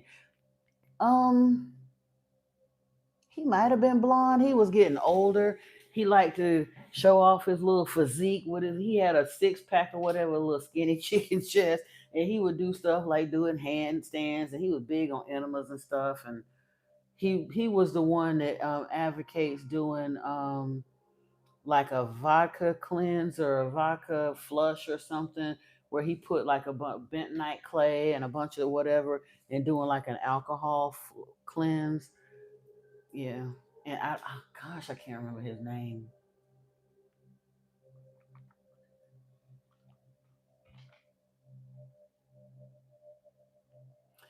Well, Prince didn't do it because he was Jehovah's Witness, Valerie. That's the only reason Prince didn't celebrate birthdays, because he was a Jehovah's Witness. So Prince, as much as I loved him, he wasn't enlightened either. And again, trust me, musical genius all day. Loved him like a fat kid loved cake. But that was the reason he didn't celebrate birthdays. It wasn't that he had so much great spiritual connection. Him and Michael was witnesses.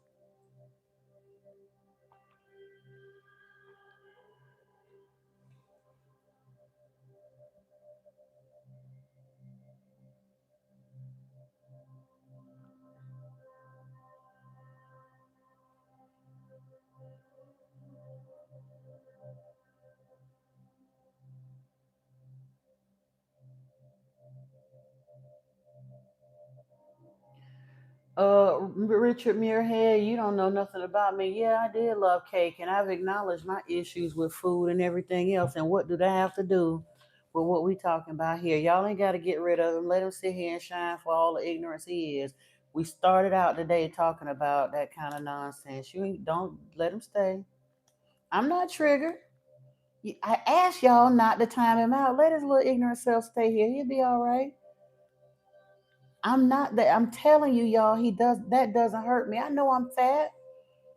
But that still ain't got nothing to do with me sitting here teaching nobody like you can't learn nothing from a fat chick. It's good to see you too, Rose. But I guess what?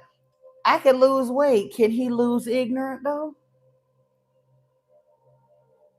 Yeah, from now on, unless they say something genuinely hateful racially, that like towards somebody in the group or whatever, if they just talking about me, I think you might be able to tap him and undo it. It's up to you. You try it.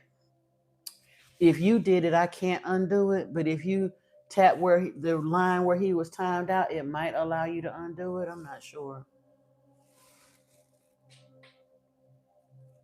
You're welcome, Paul. Have a wonderful meditation.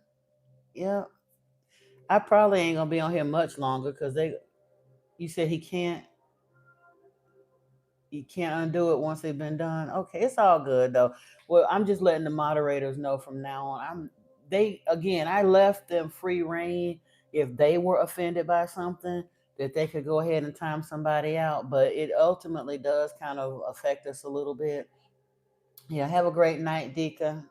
Absolutely. Um but I'm genuinely not affected by that because I've been heavy all my life. And if somebody is so shallow that they can't hear what I'm saying to help them spiritually because of the size I am, they got a problem. That don't bother me none, no. Now, if they really get saucy with it, because y'all will hear me, I can look, I ain't gonna cuss them out, but I'll let them know how I feel about stuff. Because, like I said, I can always lose weight, but can they open their mind and lose ignorance? Probably not. Because if they could, they wouldn't be up here coming into somebody's live stream talking about their size. I've seen people on live streams is way bigger than I am. And again, so what? They doing their thing. Whether they're skinnier, bigger, whatever, ain't got nothing to do with none of that. Oh, okay, Dika. Okay, cool, cool, cool. I skipped your text about the vegan stuff. Wait a minute, hold on. Back when you was vegan, did manifestation work, by the way? Oh, you're Mert? Okay, awesome. Good to know it. Cool, cool, cool. It's about frequency, lowering the collective power within you. But yeah. Now, honestly, there is some validity to that, and I believe there. I firmly do believe that there is some validity to that because, especially if you're doing, even if you're doing cooked food versus raw veganism, eating dead foods does lower your vibration. So people that are eating animal foods and animal products, that will lower your vibration some.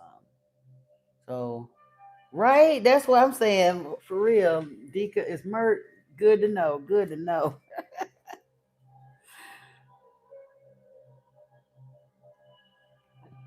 But yeah. So I had to stop and think about that one. And to that degree, and like I said, it's not a judgment still for people who choose to do it. But if you are really, really ramping down on like activating your spiritual gifts and all that kind of stuff, then yeah, you would have to go real, real slow on the meat. And I had to think about that. Tyler Henry was the one that really made me stop to recognize it before. I mean, obviously, if you think about it, it follows through because when you're fasting and not eating anything, whew, your spirituality and connection goes through the roof because you're no longer consuming that kind of stuff.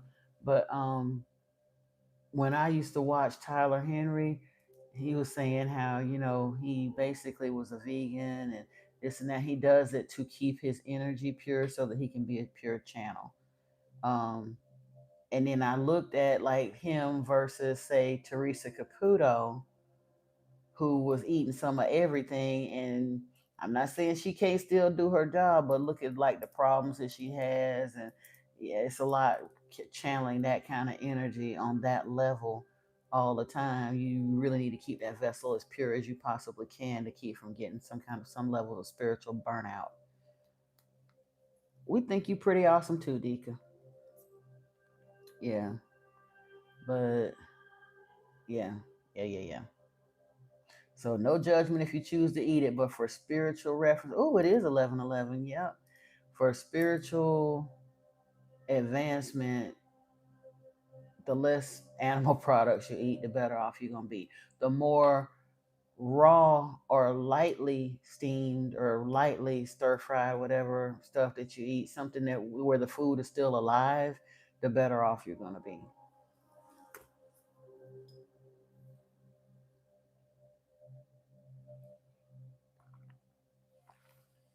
As I'm sitting here drinking tea with, was it sucralose or something in it, some kind of something, and I can't drink a lot of that stuff because it will make me like, well, actually years ago it used to make my stomach burn and all of that stuff. I've gotten kind of used to it now. I drank a Coke Zero like a month or so ago, and it didn't do anything to me. And right now, this is peach tea from Aldi's, but it's got some kind of sucralose or something in it. You had a pumpkin roll. Ooh, I ain't mad at you though. I'm gonna get my little tea and then I'm going to bed. I guess.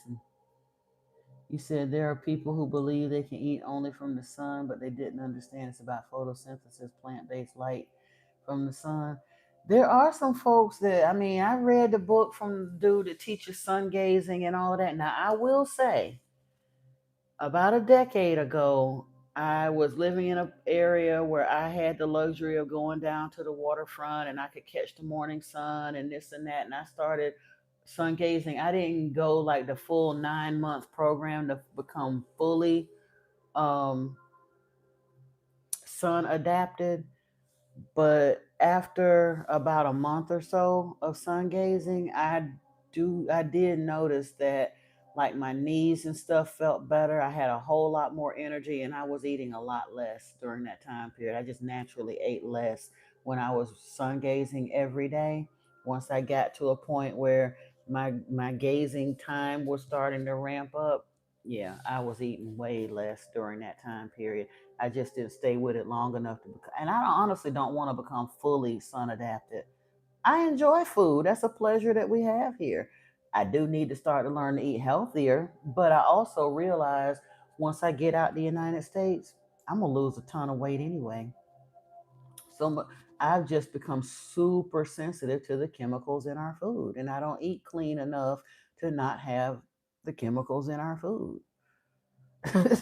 So once I actually go to another country, yeah, they're breatharians. Yep, that's what they're called. And some people think that they're lying, but I don't believe that they're lying. I just don't want to become fully adapted.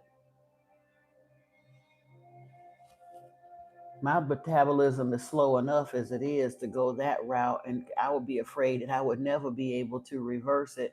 And so much of our lives are, we're social beings, and a lot of our social activities are tied up around food. And I don't really want to torment myself to be in a situation where for the rest of my life I'm around people and I can't partake in one of the few that, like I said, food is a joy that we have here. There's so much variety here and so many beautiful things that yeah, no. I don't I want to be healthy. I'm not quite sure I want to be that healthy though.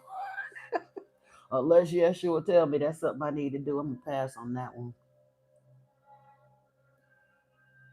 I do want to get back to sun gazing though, because it is beneficial. But yeah,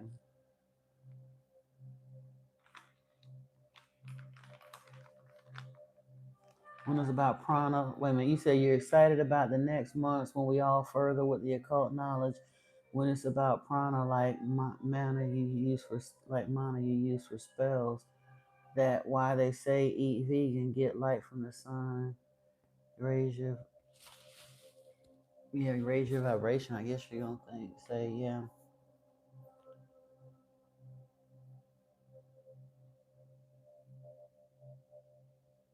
Yeah. Now, I haven't looked at the fatty side of the no fat thing because truthfully, there's another side of the coin to that, Deacon.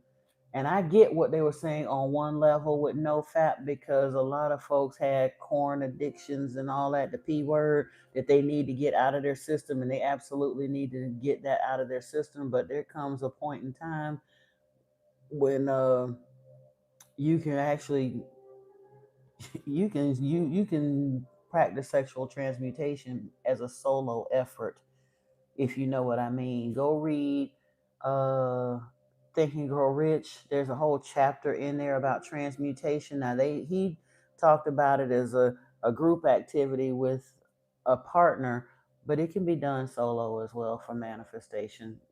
They're channeling that energy is fine, but cutting it off entirely is not always necessary, and in some cases not desired.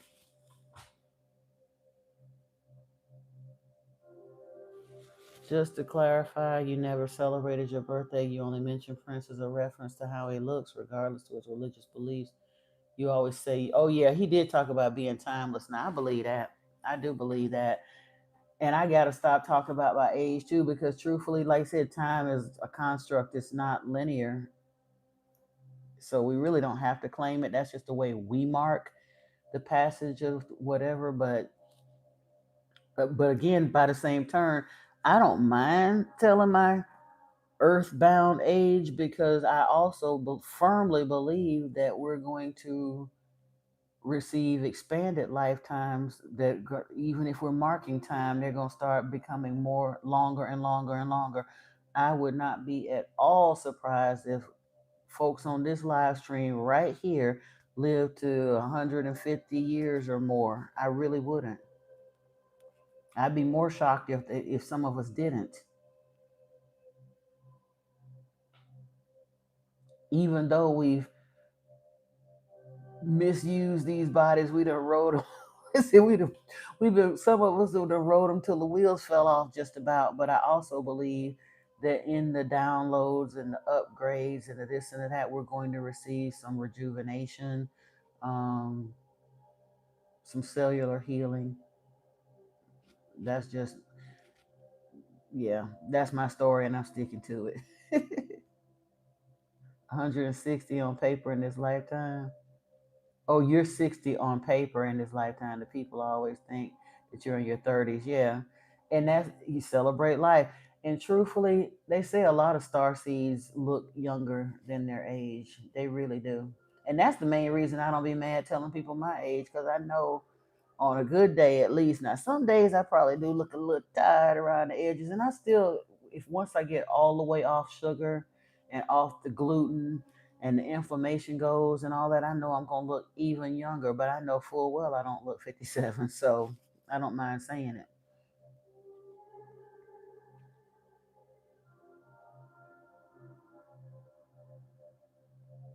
You timeless too from now on. I know that's right. I know that's right.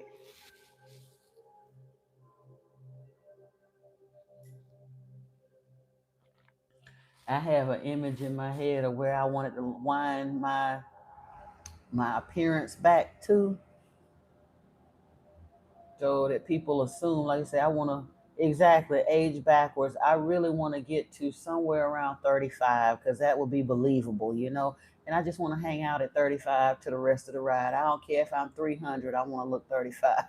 You know, that'll be fine by me.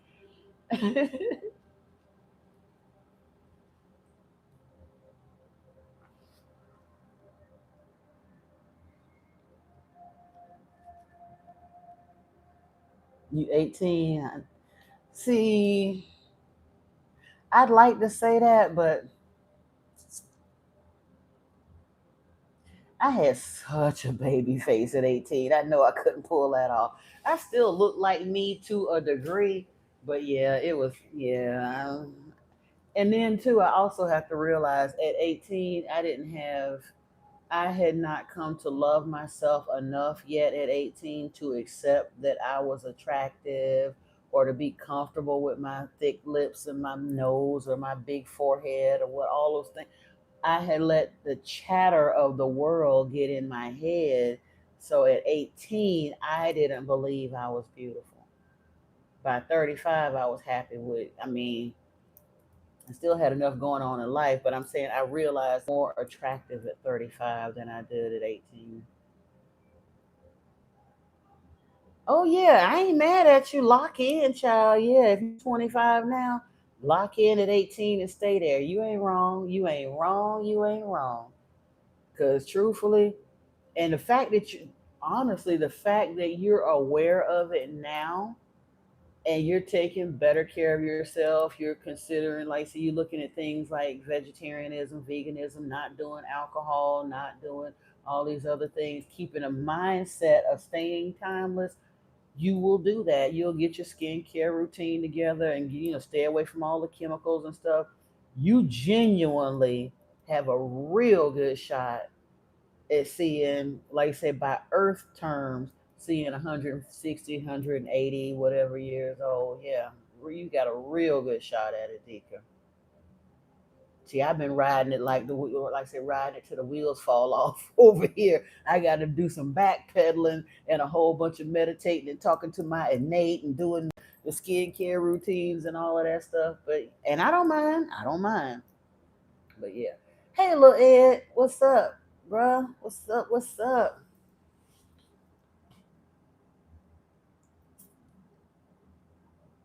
Yeah, yeah, yeah. And thank you, Valerie. I appreciate you. Like I said, I feel better. And truthfully, I know a lot of it has to do with healing the emotional stuff.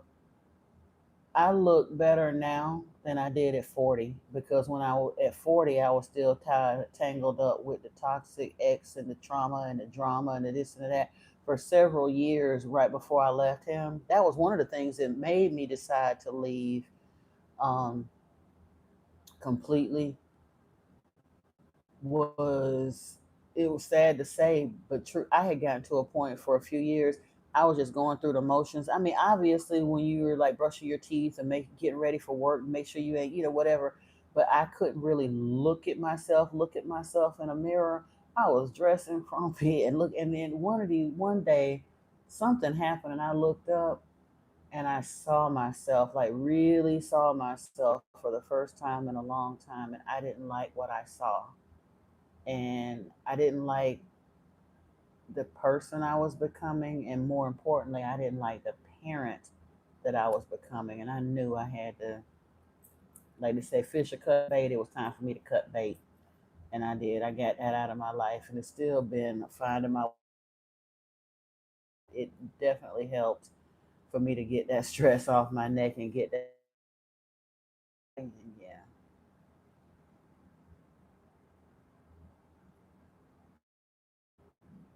He said when you 170 and went vegan, so you there's a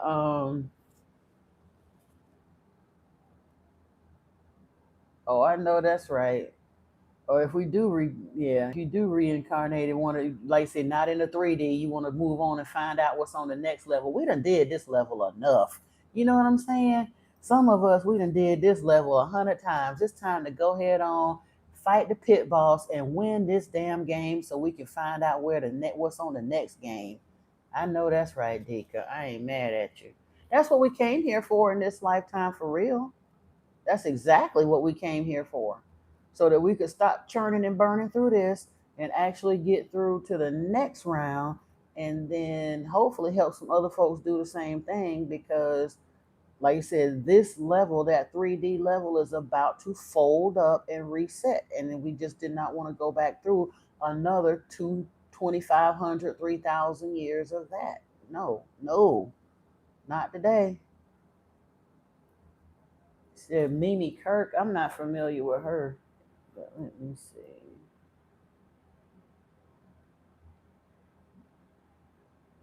I want to look like what's her name? Oh, I can't think of this lady's name now to save my life. But she's like in her mid 70s, and she looked like she about 40 years old.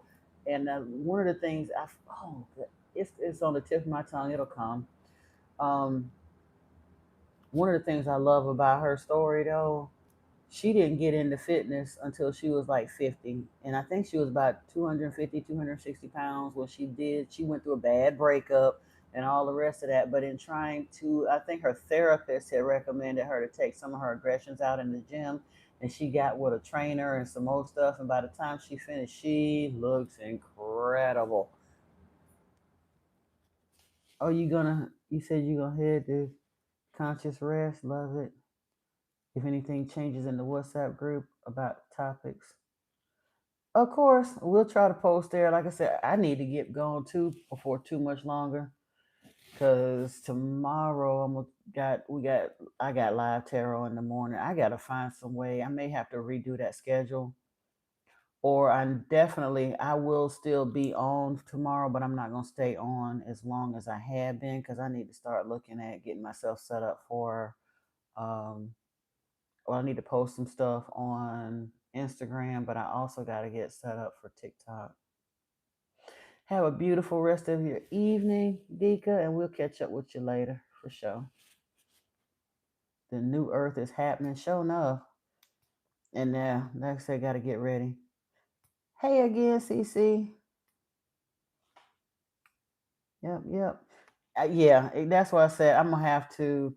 I had set the schedule here for Monday, Wednesday, Friday, and I do want. I just started that, so I will keep it up for a minute for those that I said it out my mouth that I do it. But instead of staying on for like 5, 6, 7 hours, I'm gonna have to start setting for real like a limit, maybe 2 hours here when I come on, and then start putting some content out there for TikTok land.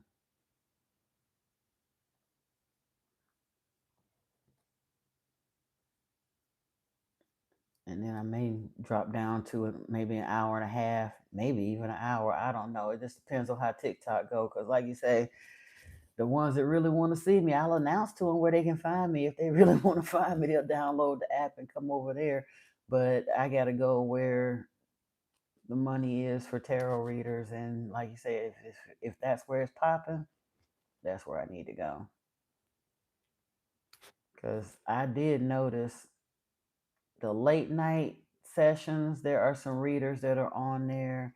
I've also noticed in like the early morning, there's some readers that show up.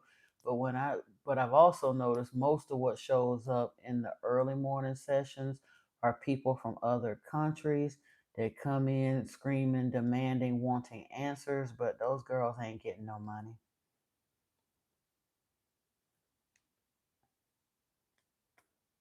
My spiritual lives will do good there too. Oh, cool. That's good to know. Yeah. Because for real, now that's something that I could do. And again, it's about cutting down the time of the lives so that I have more time to prepare a topic. Because I genuinely could watch a video, do what I got to do. Good night, Antoine. You on your way too? Yeah, I'm on my way. Not too long. I was just sitting here talking to Brittany for a minute. He said, may my path be clear, my spirit uplifted, my work crowned with success. You pray your host will surround me with favor so that every step I take is guided by joy, wisdom, protection. Sleep wrapped in peace, rise wrapped in purpose. I'm seen, I'm supported, I'm destined to shine. Thank you, Antoine, and bless you, brother, for your kind words. You are always so, so good. I love and appreciate you. I genuinely do. Peace and blessings to you, brother. Namaste. And have a beautiful, beautiful rest. And we'll see you on the flip side. But yeah, I thought about that. If I spend I still want to show up here for YouTube just because I want to build this too. But if I spend a little less time here and prepare a little more, and then I can probably do both. But it's just about finding the balance. I'll find it. I will.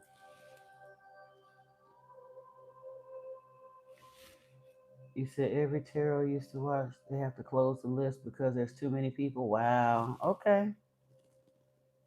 Kind of like when I was over there live streaming for 14 hours, but like I said, they're actually getting paid.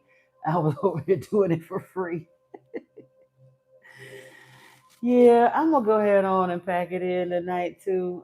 Valerie and Brittany and Amanda, Cece, all of y'all. I appreciate you, but in order for me to actually make it up by 11, yeah, I gotta go on and pack it in for the night. But I will see you all, those that are able to join me for the live over on Anunnaki Oracle Priestess. I'll see you there tomorrow. And other than that, I will see you Tuesday night back here for another spiritual discussion. Hopefully, I get a chance to catch up on some of those other things in the live stream and some of the videos that I was kind of putting on the little list to watch, and we'll have some more fun things to talk about.